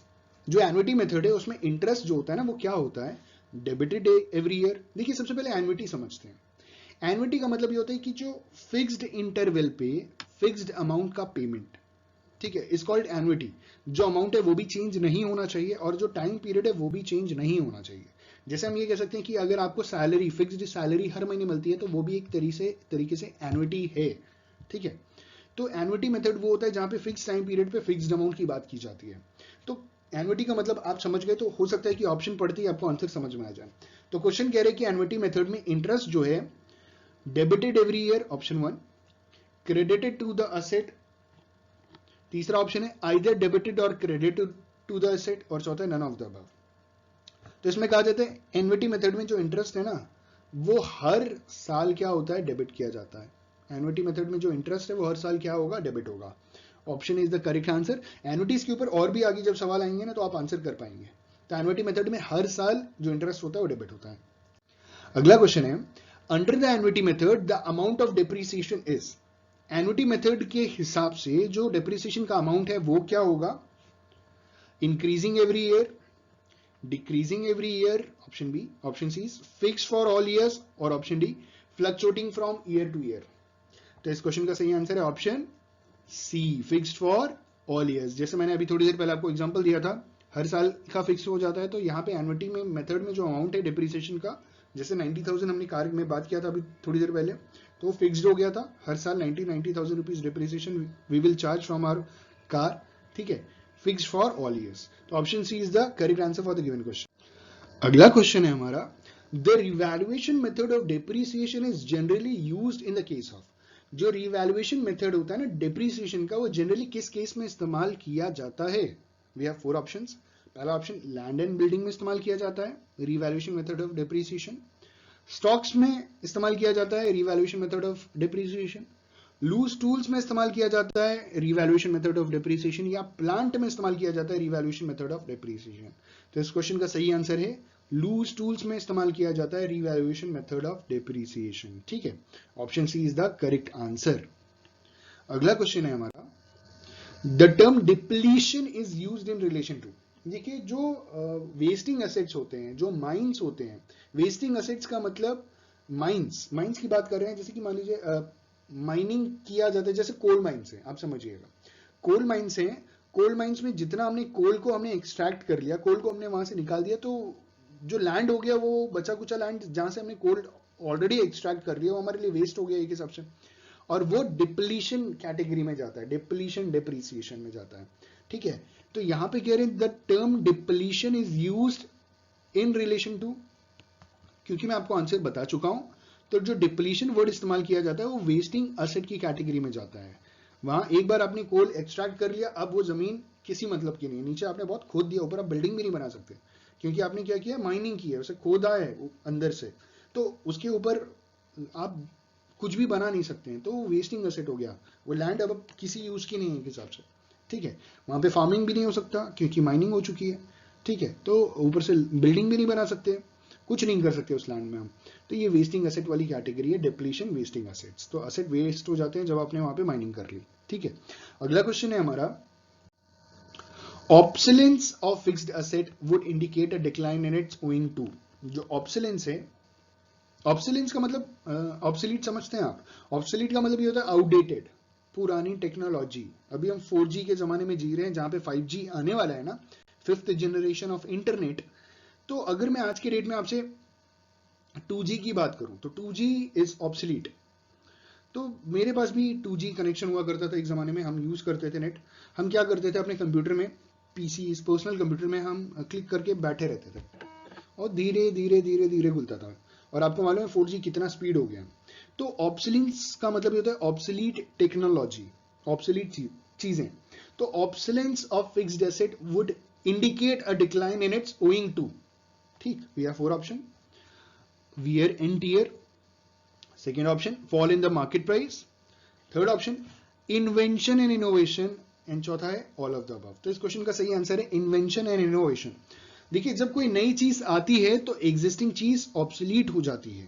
I repeat, जब भी मार्केट में कोई नई चीज, नई टेक्नोलॉजी आती है, तो जो एग्जिस्टिंग है, जो भी मार्केट में है, वो क्या हो जाती है, वो ऑब्सोलीट हो जाती है, एक हिसाब से आउटडेटेड हो जाती है। अगर कल की डेट में 5G हमारे देश में लॉन्च हो जाए, 5G मोबाइल्स आ जाए, 5G कनेक्शन आ जाए, तो 4G क्या हो जाएगा, ऑब्सोलीट हो जाएगा। तो ये 5G आया कहां से, ये नए इन्वेंशंस और इनोवेशन से आया। इन्वेंशन का मतलब कोई नई चीज बनाना होता है, और इनोवेशन का मतलब होता है कोई क्रिएटिव आइडिया। इनोवेशन आइडिया से जनरेट हुआ है, आइडिया का मतलब होता है थॉट प्रोसेस, और क्रिएटिव आइडिया को इनोवेशन कहते हैं। It is an intellectual activity, दिमाग में की जाने वाली चीज है जो दिखाई नहीं देती। तो आप इनोवेट करके इन्वेंट करते हैं, ठीक है। सबसे पहले आपके दिमाग में आएगा, फिर आप उसका इन्वेंशन करेंगे, ठीक है। तो जब आपके दिमाग में किसी चीज का नया आइडिया आया, फिर आपने उसका इन्वेंट किया, वो मार्केट में आ गया, तो एग्जिस्टिंग चीज क्या होगी, ऑब्सोलीट हो गई। तो option C is the correct answer for the given question, ठीक है। अगला क्वेश्चन है हमारा, when the depreciation fund method is used. जब डेप्रिसिएशन फंड मेथड इस्तेमाल किया जाता है, एनी प्रॉफिट और loss on the sale of investment will be transfer to, अगर किसी भी इन्वेस्टमेंट के को सेल करने के बाद प्रॉफिट या लॉस होता है उसे हम कहां ट्रांसफर करते हैं, ठीक है। क्या हम उसे असेट अकाउंट में ट्रांसफर करते हैं, क्या हम उसे प्रॉफिट और लॉस अकाउंट में ट्रांसफर करते हैं, क्या हम उसे डेप्रिसिएशन फंड अकाउंट में ट्रांसफर करते हैं, या क्या हम उसे नन ऑफ द अबव में ट्रांसफर करते हैं? तो इस क्वेश्चन का सही आंसर होगा डेप्रिसिएशन फंड अकाउंट में ट्रांसफर करते हैं। Option C is the correct answer. जब डेप्रिसिएशन फंड मेथड को इस्तेमाल करते हैं और किसी इन्वेस्टमेंट को बेचा जाता है, उसमें कुछ प्रॉफिट होगा या लॉस होगा, तो उसे हम डेप्रिसिएशन फंड में लिखेंगे, ठीक है। तो इस क्वेश्चन का सही आंसर क्या हुआ? Option C, depreciation fund account. अगला क्वेश्चन है हमारा क्वेश्चन नंबर 16 और क्वेश्चन कह रहा है under the diminishing balance method the amount of depreciation is calculated on. Diminishing balance method द्वारा जो डेप्रिसिएशन का जो अमाउंट है वो कैसे हम कैलकुलेट करते हैं? देखिए बेसिकली डेप्रिसिएशन में दो मेथड यूज होता है, एक स्ट्रेट लाइन मेथड होता है जहां पे फिक्स्ड अमाउंट हर साल डिडक्ट करते हैं, और एक डिमिनिशिंग बैलेंस मेथड होता है जिसे हम रिटन डाउन वैल्यू मेथड भी कहते हैं। रिटन डाउन वैल्यू मेथड में क्या होता है कि फिक्स नहीं होता, जितनी वैल्यू बची है उसका उतना परसेंट लिया जाता है, माइनस किया जाता है, फिर जो बचा बैलेंस का हम परसेंटेज लेते हैं, ठीक है। तो क्वेश्चन है कि डिमिनिशिंग बैलेंस मेथड में जो डेप्रिसिएशन का अमाउंट लिया जाता है वो किस बेसिस पे लिया जाता है? तो option 1 is the correct answer, the written down value of the asset, ठीक है, क्योंकि डिमिनिशिंग बैलेंस मेथड को रिटन डाउन वैल्यू मेथड भी कंसिडर किया जाता है। तो option A is the correct answer for the given question. अगला क्वेश्चन है हमारा Which of the following objectives are achieved by providing depreciation?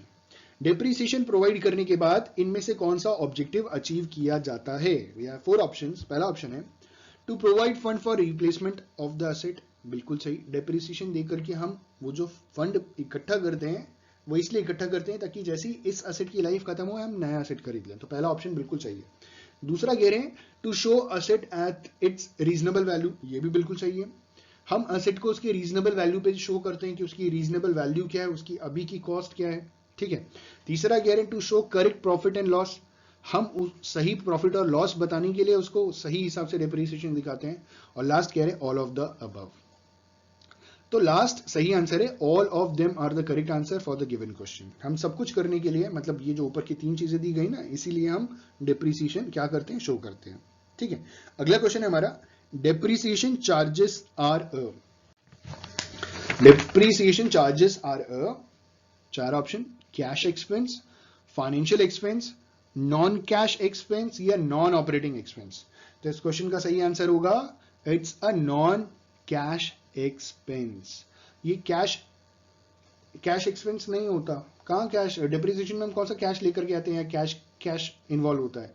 ये फाइनेंशियल एक्सपेंस भी नहीं होता, मतलब फाइनेंशियल एक्सपेंस कहीं ना कहीं कैश एक्सपेंस से रिलेटेड है, और नॉन ऑपरेटिंग एक्सपेंस भी नहीं, ये बेसिकली नॉन कैश एक्सपेंस की कैटेगरी में आता है। तो option C is the exact and accurate correct answer for the given question, ठीक है।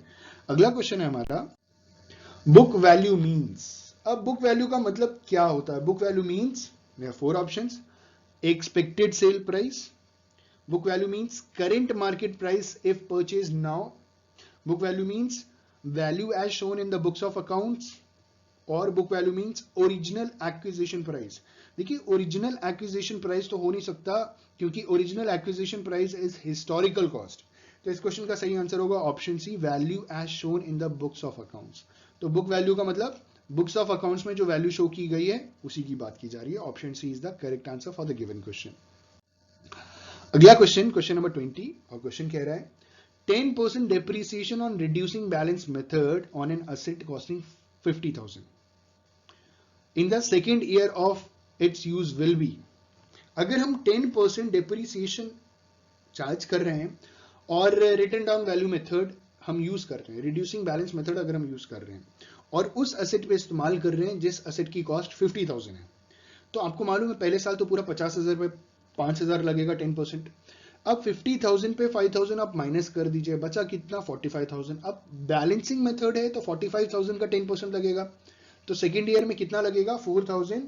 4,500 is the correct answer, option D is the correct answer for the given question, ठीक है। आई just hope कि मैं जो ओरली बोल रहा हूं वो शायद आप समझ पा रहे होंगे, नहीं समझ पा रहे होंगे तो प्लीज कमेंट जरूर कीजिएगा, प्लीज रिक्वेस्ट है।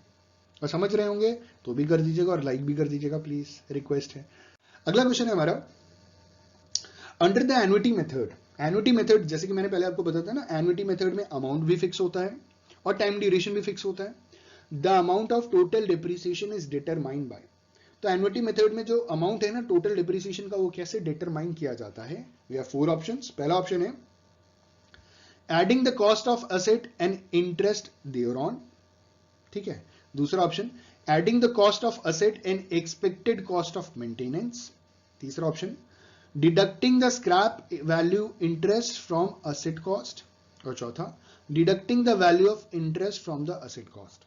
तो इस क्वेश्चन का सही आंसर होगा option A, adding the cost of asset and interest देयरऑन। तो एन्युटी मेथड में क्या होता है कि जो कॉस्ट है, अमाउंट जो हम टोटल निकालते हैं ना डिप्रिसिएशन का, वो कॉस्ट प्लस उसका इंटरेस्ट हम जोड़ करके निकालते हैं, ठीक है, और वो फिक्स्ड होता है रेगुलर बेसिस पे। तो option is the correct answer for the given question. अगला क्वेश्चन है हमारा, as per the sum of years digit method, years digit method द्वारा जो डिप्रिसिएशन है वो कैसे हम चार्ज करते हैं, ठीक है। It is just like reducing balance method या डिमिनिशिंग बैलेंस मेथड। तो इसमें गोज ऑन इंक्रीजिंग, डिप्रिसिएशन का अमाउंट गोज ऑन इंक्रीजिंग होता है, goes on decreasing every year हो जाता है, ठीक है, या keeps constant over the life of the asset, या नन ऑफ द अबव। तो इस क्वेश्चन का सही आंसर है option B, goes on decreasing every year, ठीक है। अगला question number 23, which method of depreciation would you recommend for local mine, sorry for coal mines. जैसे अभी थोड़ी देर पहले हम कोल माइंस की बात कर रहे थे, तो कोल माइंस के लिए आप कौन सा मेथड इस्तेमाल कीजिएगा? तो आपको मालूम है क्या हम इसमें डिमिनिशिंग बैलेंस मेथड इस्तेमाल करने वाले हैं, ऑप्शन 1। क्या हम इसमें फिक्स्ड इंस्टॉलमेंट मेथड यूज करेंगे? क्या हम इसमें सम ऑफ ईयर्स डिजिट यूज करेंगे? या हम इसमें डिप्लेशन मेथड यूज करेंगे? तो आप बताइए इस क्वेश्चन का सही आंसर क्या होगा? इस क्वेश्चन का सही आंसर बिल्कुल सही, डिप्लीशन मेथड यूज करेंगे, ठीक है, क्योंकि कोल माइंस डिप्लीट होते हैं ना, मैं ऑलरेडी डिस्कस कर चुका हूं इस चीज में, इसीलिए टाइम खोटी नहीं करने का, लास्ट सेकंड क्वेश्चन पे जाने का। In sinking fund method of depreciation, ठीक है, अगर डिप्रिसिएशन का मेथड है sinking fund, which of the following accounts would you debit for providing depreciation, इनमें से कौन सा अकाउंट आप डेबिट करेंगे डिप्रिसिएशन दिखाने के लिए? We have 4 option. क्या हम असेट अकाउंट डेबिट करेंगे? क्या हम सिंकिंग फंड अकाउंट डेबिट करेंगे? क्या हम profit and loss account debit करेंगे? या profit and loss appropriation account debit करेंगे? तो हम देखिए, profit and loss appropriation account तो भैया पार्टनरशिप में जाता है, पार्टनर्स में डिवाइड करने के लिए, जो भी बचा कुचा प्रॉफिट का हिस्सा होता है पार्टनर्स में डिस्ट्रीब्यूट करने के लिए। तो ऐसे घटिया घटिया एग्जांपल्स जो ऑप्शन है ना, उसे आप पहले काट दिया कीजिए, ठीक है। तो इन्होंने बोला सिंकिंग फंड मेथड जो है डिप्रिसिएशन का, account would be debited to providing depreciation in profit and loss account. ये प्रॉफिट एंड लॉस अकाउंट में हम अकाउंट को डेबिट करेंगे सिंकिंग फंड मेथड के हिसाब से, ठीक है। अगला क्वेश्चन है हमारा, आखिरी question, in the sinking fund method of depreciation the amount of depreciation, sinking fund depreciation के हिसाब से जो अमाउंट है ना डिप्रिसिएशन का, पहला ऑप्शन फ्लक्चुएट करेगा एवरी ईयर, फ्लक्चुएट करने का मतलब होता है बढ़ना या घटना। दूसरा कह रहे रिमेन्स कांस्टेंट एवरी ईयर, ठीक है। तीसरा कह रहे goes on increasing every year, और चौथा कह रहे goes on decreasing every year. तो सिंकिंग फंड मेथड के हिसाब से जो डिप्रिसिएशन का जो अमाउंट होता है ना, वो remains constant every year. Option B is the correct answer. The methods designed to provide funds for the replacement of asset is the, हमें वो मेथड बताना है जहां पे हम डिप्रिसिएशन में एक फंड बना लेते हैं जिससे लास्ट में जाकर के हम अपने असेट को रिप्लेस कर सकें। उस मेथड को क्या कहते हैं? We have 4 options. पहला है डिप्लेशन मेथड, दूसरा ऑप्शन है sum of the years digit method, तीसरा ऑप्शन है डिप्रिसिएशन एट रिप्लेसमेंट प्राइस, और चौथा ऑप्शन है डिप्रिसिएशन फंड मेथड। तो इस क्वेश्चन का सही आंसर है option D, depreciation fund method. Depreciation fund method में क्या होता है कि जो डिप्रिसिएशन का जो अमाउंट हम अपने बुक्स ऑफ अकाउंट में एंट्री करते हैं, उसको एक जगह पे हम इकट्ठा करना शुरू कर देते हैं तब तक जब तक डिप्रिसिएशन का टाइम पीरियड पूरा नहीं हो जाता, और जैसे ही टाइम पीरियड पूरा होता है तब तक हमारे पास एक अच्छा खासा अमाउंट आ जाता है ताकि हम एग्जिस्टिंग एसेट को रिप्लेस कर सकें। इतना पैसा आ जाता है कि हम एक नया एसेट खरीद सकते हैं, ठीक है। तो इस क्वेश्चन का सही आंसर है option D, depreciation fund method. ठीक है, अगला क्वेश्चन है हमारा, a diminishing balance method of providing depreciation is one according to which, जो डिमिनिशिंग बैलेंस मेथड है डेप्रीसिएशन प्रोवाइड कराने का, वो इनमें से कौन सा मेथड है, उसमें क्या होता है। We have 4 options. सबसे पहले कह रहे हैं the rate percent and also the amount are reduce from year to year. पहला ऑप्शन ये कह रहा है कि जो रेट ऑफ इंटरेस्ट है ना, sorry the rate of depreciation है ना, वो भी ईयर टू ईयर कम हो रहा है, और साथ ही साथ जो अमाउंट है डेप्रीसिएशन का वो भी ईयर टू ईयर कम हो रहा है। देखिए मैं आपकी जानकारी के लिए बता दूं, अमाउंट कम होता है ईयर टू ईयर, लेकिन रेट जो परसेंटेज है डेप्रीसिएशन का वो कभी कम नहीं होता। तो ऑप्शन 1 गलत जवाब है। दूसरा ऑप्शन कह रहे हैं the amount of which depreciation provides gets reduced from year to year. हाँ, ये सही जवाब हो सकता है। अभी आगे देख लेते हैं। अगला कह रहे हैं the rate percent goes on diminishing every year. यहां पे भी ये कह रहे हैं कि जो परसेंटेज है ना, रेट परसेंट, वो डिमिनिश हो रहा है ईयर टू ईयर। आप हमेशा याद रखिएगा कि कभी भी परसेंटेज रिड्यूस नहीं होता। मतलब समझिएगा, अगर बोला है 10% डेप्रीसिएशन, तो ऐसा कभी नहीं होगा कि फर्स्ट ईयर में 10%, दूसरे साल 9%, फिर तीसरे साल 8%। ये परसेंटेज कभी कम नहीं होता। हाँ, जिस अमाउंट पे डेप्रीसिएशन चार्ज कर रहे हैं वो अमाउंट कम होता है। तो इस क्वेश्चन का सही आंसर ऑप्शन बी है, the amount of which depreciation provided gets reduced from year to year. ठीक है, अगला क्वेश्चन है हमारा, for providing depreciation on hand tools. जो हैंड टूल्स होते हैं ना, हाथ से इस्तेमाल करने वाले टूल्स होते हैं, उनके लिए जो डेप्रीसिएशन का जो मेथड है, जो एप्रोप्रिएट मेथड है, वो कौन सा मेथड है। क्वेश्चन यही है, for providing depreciation on hand tools the appropriate method of depreciation is. तो वी हैव 4 ऑप्शंस। पहला है रिप्लेसमेंट मेथड, दूसरा ऑप्शन है रिवैल्यूएशन मेथड, तीसरा ऑप्शन है डिप्लीशन मेथड, और चौथा है नन। तो इस क्वेश्चन का सही आंसर होगा रिवैल्यूएशन मेथड। हम रिवैल्यूएशन मेथड के बेसिस पे हैंड टूल्स को रिवैल्यू करेंगे और उसके ऊपर हम उस पे डेप्रीसिएशन चार्ज करेंगे। अगला क्वेश्चन है हमारा, the rates of depreciation in respect of various assets have been laid by the. जो रेट ऑफ इंटरेस्ट है ना, जो रेट है डेप्रीसिएशन का अलग अलग एसेट्स पे, वो कहां पे बोला गया है, कहां पे बताया गया है। वो अकाउंटिंग स्टैंडर्ड 6 में बताया गया है, वो ICAI द्वारा बताया गया है, कंपनीज एक्ट 1956 में बोला गया है, या अकाउंटिंग स्टैंडर्ड बोर्ड में बताया गया है। तो इस क्वेश्चन का सही आंसर है कंपनीज एक्ट 1956 में हर एसेट के जो रेट ऑफ डेप्रीसिएशन है वो चीज मेंशन की गई है। कंपनीज एक्ट 1956 में ये चीजें मेंशन की गई हैं, हमेशा याद रखिएगा। ठीक है, अगला क्वेश्चन है हमारा, the portion of the acquisition cost of the asset year yet to be allocated is known as. ठीक है, acquisition cost of the asset year अभी भी एलोकेट करना है, उसका पोर्शन वाइज उसे एलोकेट करना है। ये कहां होता है, ये रिटन डाउन वैल्यू मेथड में होता है, ये एक्यूमुलेटेड वैल्यू में होता है, ये रियलाइजेबल वैल्यू में होता है, या ये सैल्वेज वैल्यू में होता है। तो इस क्वेश्चन का सही आंसर है रिटन डाउन वैल्यू मेथड। तो रिटन डाउन वैल्यू मेथड वो मेथड होता है जहां पे जो पोर्शन होता है ना एक्विजिशन का cost of the asset year yet to be allocated, वो यहां होता है। कि देखिए रिटन डाउन वैल्यू मेथड में हम पूरा सॉल्व करके चेक करते हैं कि देखिए रिटन डाउन वैल्यू मेथड में कभी भी असेट की वैल्यू 0 नहीं होती, पहली चीज। दूसरी बात कि अगर हमने रेट ऑफ डेप्रीसिएशन दिया है तो वो हमें चेक करना पड़ेगा कि वो कितने साल तक जाएगा। स्ट्रेट लाइन मेथड में क्या होता है कि अगर 10% है तो जाहिर सी बात है 10 साल में खत्म हो जाएगा। लेकिन रिटन डाउन वैल्यू मेथड में 15 ईयर्स है तो कितना टाइम लगेगा, 10 ईयर्स है कितना टाइम लगेगा, 8 ईयर्स है तो उसको एलोकेट करना बाकी रहता है। तो क्वेश्चन यही कह रहा था, जिसका ऑप्शन ए सही जवाब है। अगला क्वेश्चन है हमारा, depreciation is a process of valuation. Second option is valuation and allocation, third option is allocation, और चौथा ऑप्शन है एप्रोप्रिएशन। तो इस क्वेश्चन का सही आंसर है depreciation is the process of allocation. हम एलोकेट करते हैं किसी एसेट की लाइफ को।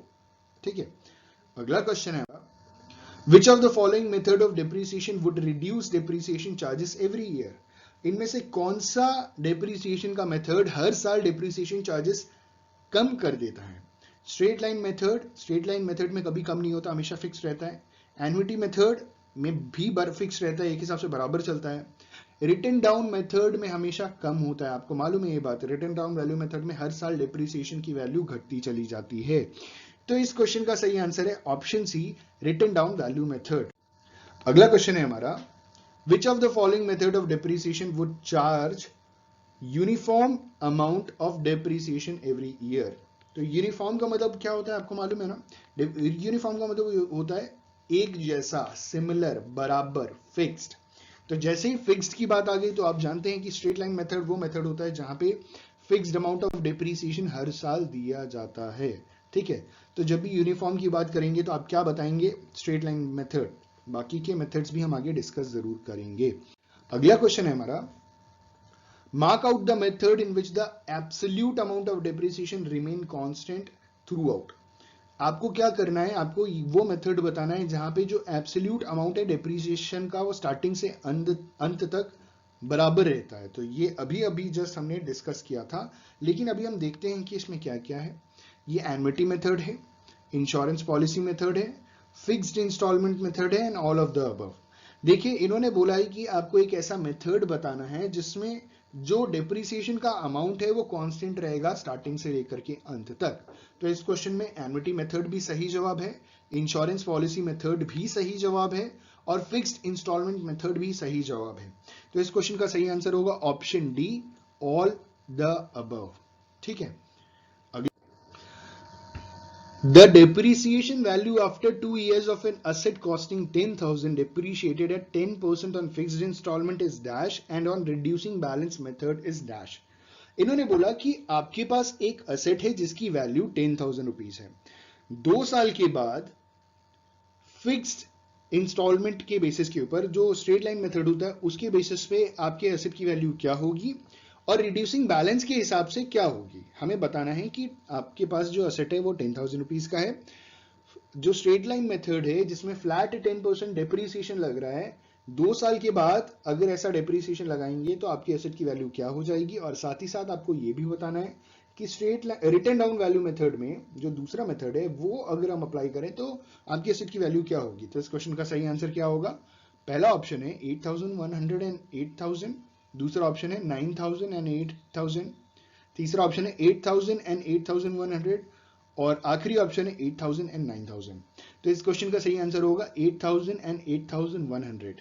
अब आप जानते हैं कि स्ट्रेट लाइन मेथड में क्या होता है, फिक्स्ड होता है। तो 10,000 का 10% कितना हुआ, 1,000। तो 2 साल में आपने कितना डिडक्ट कर दिया, 2,000। तो 10,000 में 2,000 जब आप माइनस कीजिएगा तो कितना आएगा, 8,000, ठीक है। और रिटर्न डाउन वैल्यू मेथड में क्या होता है, वो एक हिसाब से पहले साल 1,000 गया, अब बचा 9,000। 10,000 का एसेट था, पहले साल 1,000 चला गया, बचा 9,000। 9,000 का 10% होता है 900। तो टोटल 1,900 डिडक्ट करेंगे 10,000 में, तो आपका आंसर कितना आएगा, 8,100, ठीक है। मुझे मालूम है आप में से बहुत सारे लोगों को इस चीज की जानकारी बिल्कुल होगी, इतना मुझे एक्सप्लेन करने की जरूरत नहीं है, लेकिन स्टिल जिनको दिक्कत हो रही है मैंने उनके लिए एक्सप्लेन किया। Option C is the correct answer for the given question. अगला क्वेश्चन है हमारा,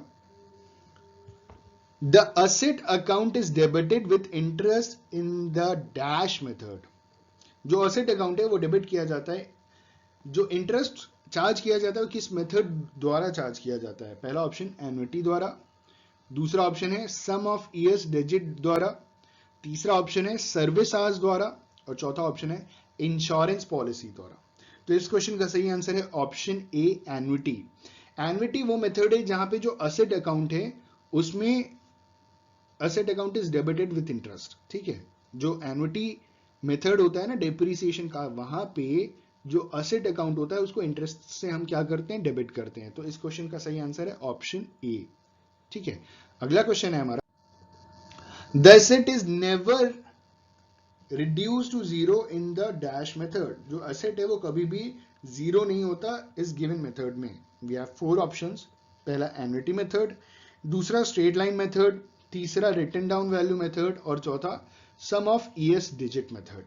तो इस क्वेश्चन का सही आंसर होगा रिटन डाउन वैल्यू मेथड। आपको भी जानकारी है कि रिटन डाउन वैल्यू मेथड वो मेथड होता है जहां पे कभी भी असेट की वैल्यू जीरो नहीं होती है। तो इस क्वेश्चन का सही आंसर है option C, written down value method. अगला क्वेश्चन है हमारा, lease hold property is generally depreciated by the dash method. जो leasehold property होती है ना, वो उसमें जो depreciation लगाया जाता है वो किस मेथड द्वारा लगाया जाता है? पहला ऑप्शन है इंश्योरेंस पॉलिसी, दूसरा ऑप्शन है फिक्स्ड इंस्टॉलमेंट, तीसरा ऑप्शन है एन्युटी और चौथा ऑप्शन है रिड्यूसिंग बैलेंस मेथड. तो इस क्वेश्चन का सही आंसर है फिक्स्ड इंस्टॉलमेंट. जो लीज होल्ड प्रॉपर्टी होती है उसमें फिक्स्ड इंस्टॉलमेंट द्वारा डिप्रिसिएशन चार्ज किया जाता है. तो इस क्वेश्चन का सही आंसर है ऑप्शन बी. अगला क्वेश्चन है हमारा, the straight line method of depreciation charges dash every year. जो स्ट्रेट लाइन मेथड है डिप्रिसिएशन का, वो हर साल जो डिप्रिसिएशन अमाउंट है वो इस हिसाब से चार्ज करता है. We have 4 options. पहला द सेम अमाउंट, दूसरा अ रिड्यूस्ड अमाउंट, तीसरा एन इंक्रीज्ड अमाउंट और चौथा नन ऑफ द अबव. तो इस क्वेश्चन का सही आंसर है option A the same amount. ठीक है, जो स्ट्रेट लाइन मेथड होता है डेप्रिसिएशन का वो चार्ज करता है सेम अमाउंट एवरी ईयर. तो option A is the correct answer for the given question. अगला क्वेश्चन है हमारा, the book value of an asset dash. ठीक है, of an asset dash if the depreciation method is charged from fixed installment to diminishing balance rate remaining the same. ठीक है, इन्होंने बोला हम अगर हमारे जो असेट है उसकी बुक वैल्यू क्या होगी अगर हम जो डिप्रिसिएशन का मेथड है उसे हम फिक्स्ड इंस्टॉलमेंट से चेंज करके डिमिनिशिंग बैलेंस में अगर हम चेंज कर दें. ठीक है, बदल दें. पहले हम फिक्स्ड इंस्टॉलमेंट मेथड लेकर के चल रहे थे, अब हमने उसे बदल करके डिमिनिशिंग बैलेंस मेथड कर दिया है. तो हमारी बुक वैल्यू जो होगी ना असेट की, उसमें क्या इंपैक्ट पड़ेगा? We have 4 options. It will decrease, it will remains the same, it will doubles या इट विल इंक्रीज. तो हमारी बुक वैल्यू क्या हो जाएगी? डिक्रीज होगी कि इंक्रीज होगी?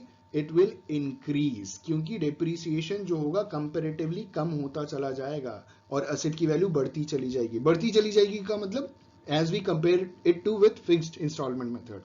तो फिक्स्ड इंस्टॉलमेंट मेथड में कंपैरेटिवली कम हो जाएगा और डिमिनिशिंग वैल्यू मेथड में कंपैरेटिवली थोड़ा बढ़ा दिखेगा हमें.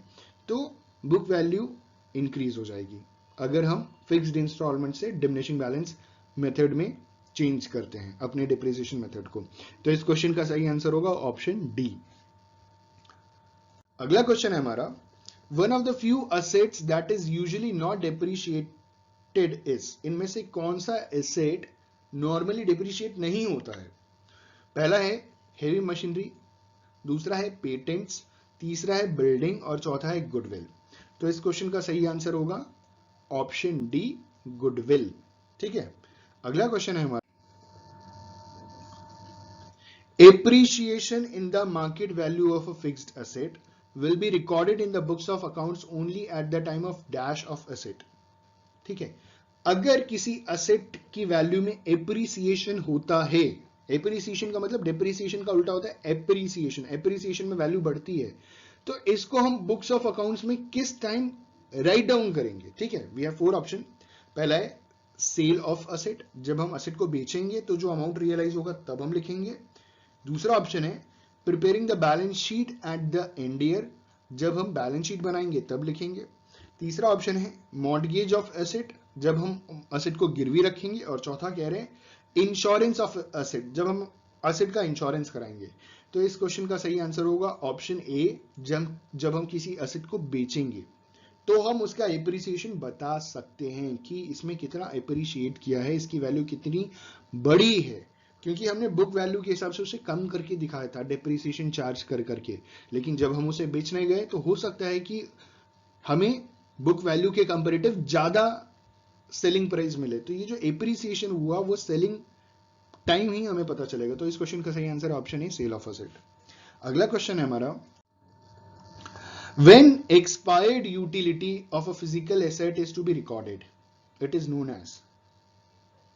जो एक्सपायर्ड यूटिलिटी है किसी भी फिजिकल एसेट की, जब हम उसे रिकॉर्ड करते हैं तो उसे हम क्या बोलते हैं? एक्सपायर्ड यूटिलिटी बोले तो wear and tear. Expired utility मतलब वियर एंड टियर. ठीक है, it is called depreciation, it is called amortisation, it is called depletion, it is called none. तो इस क्वेश्चन का सही आंसर होगा इट इज कॉल्ड डेप्रिसिएशन. ये एक्सपायर्ड यूटिलिटी है किसी भी फिजिकल एसेट की, जब भी हम उसे रिकॉर्ड करेंगे उसे हम डेप्रिसिएशन बोलेंगे. ठीक है, अगला क्वेश्चन है हमारा,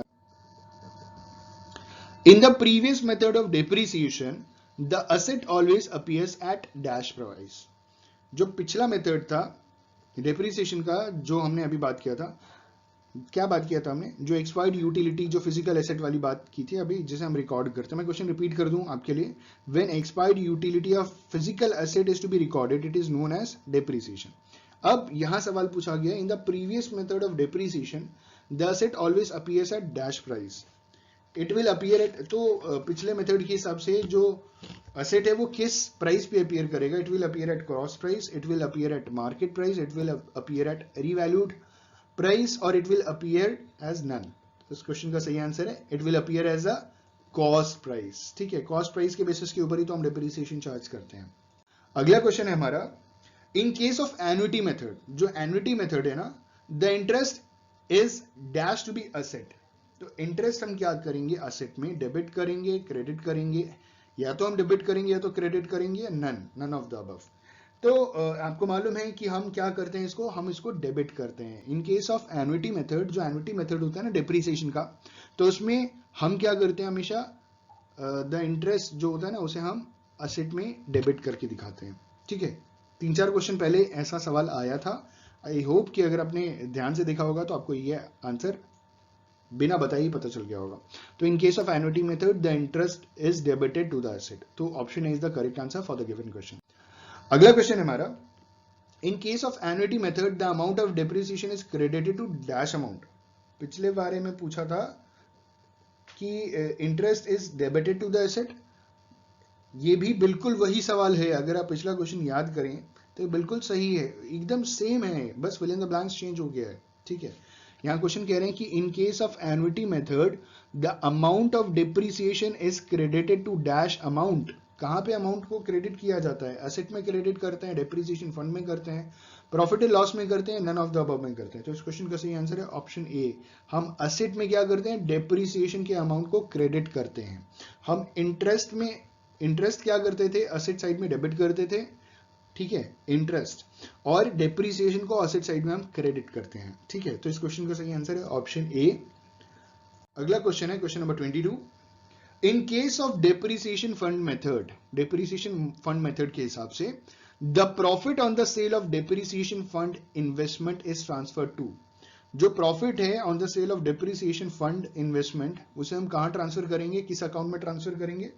पहला ऑप्शन है प्रॉफिट एंड लॉस अकाउंट, दूसरा ऑप्शन है डेप्रिसिएशन फंड, तीसरा ऑप्शन है असेट, चौथा ऑप्शन है जनरल रिजर्व। तो इस क्वेश्चन का सही आंसर होगा ऑप्शन बी, डेप्रिसिएशन फंड में हम ट्रांसफर करेंगे। ठीक है, डेप्रिसिएशन फंड मेथड के हिसाब से डेप्रिसिएशन फंड में हम क्या करते हैं? डेप्रिसिएशन के अमाउंट को हम ट्रांसफर करते हैं, ताकि जैसे ही डेप्रिसिएशन के ईयर्स कंप्लीट हो वैसे ही हम उस पैसे को लेकर के अपने एसेट को रिप्लेस कर लें। तो इस क्वेश्चन का सही आंसर है ऑप्शन बी। अगला क्वेश्चन, क्वेश्चन नंबर 23। क्वेश्चन कह रहा है, in case of depreciation fund method the balance of depreciation fund account is transferred to. ठीक है, डेप्रिसिएशन फंड मेथड के हिसाब से जो डेप्रिसिएशन फंड अकाउंट में जो बैलेंस है उसे हम कहां ट्रांसफर करेंगे? पहला ऑप्शन जनरल रिजर्व, दूसरा ऑप्शन असेट अकाउंट, तीसरा option profit and loss account, और चौथा ऑप्शन नन। तो इस क्वेश्चन का सही आंसर होगा असेट अकाउंट। हम उसे कहां ट्रांसफर करने वाले हैं? असेट अकाउंट में ट्रांसफर करने वाले हैं। अगला क्वेश्चन है question number 24। In case of depreciation fund method any balance left in the asset account after the transfer of depreciation fund account it transfers to dash account. ठीक है, इन्होंने बोला डेप्रिसिएशन फंड मेथड के हिसाब से अगर कोई बैलेंस बचता है असेट अकाउंट में डेप्रिसिएशन फंड को ट्रांसफर करने के बाद, तो it transfer to dash account. तो वो जो बैलेंस बचेगा उसको हम किस अकाउंट में ट्रांसफर करेंगे? वो प्रॉफिट एंड लॉस अकाउंट में ट्रांसफर होगा, वो डेप्रिसिएशन अकाउंट में ट्रांसफर होगा, जनरल रिजर्व में जाएगा, एनएन में जाएगा। तो वो कहां ट्रांसफर होगा?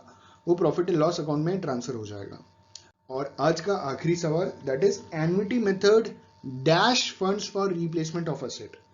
जो एन्युटी मेथड है, क्या वो असेट को रिप्लेसमेंट करने के लिए कुछ प्रोवाइड करता है कि नहीं प्रोवाइड करता? Does not provide funds for the replacement of asset, does provide funds for the replacement of assets, may provide, none. तो इस क्वेश्चन का सही आंसर है, जो एन्युटी मेथड है it does not provide any fund for the replacement of asset. ठीक है, तो इस क्वेश्चन का सही आंसर है option A. I just hope कि इस वीडियो में कुछ सीखने को मिला हो।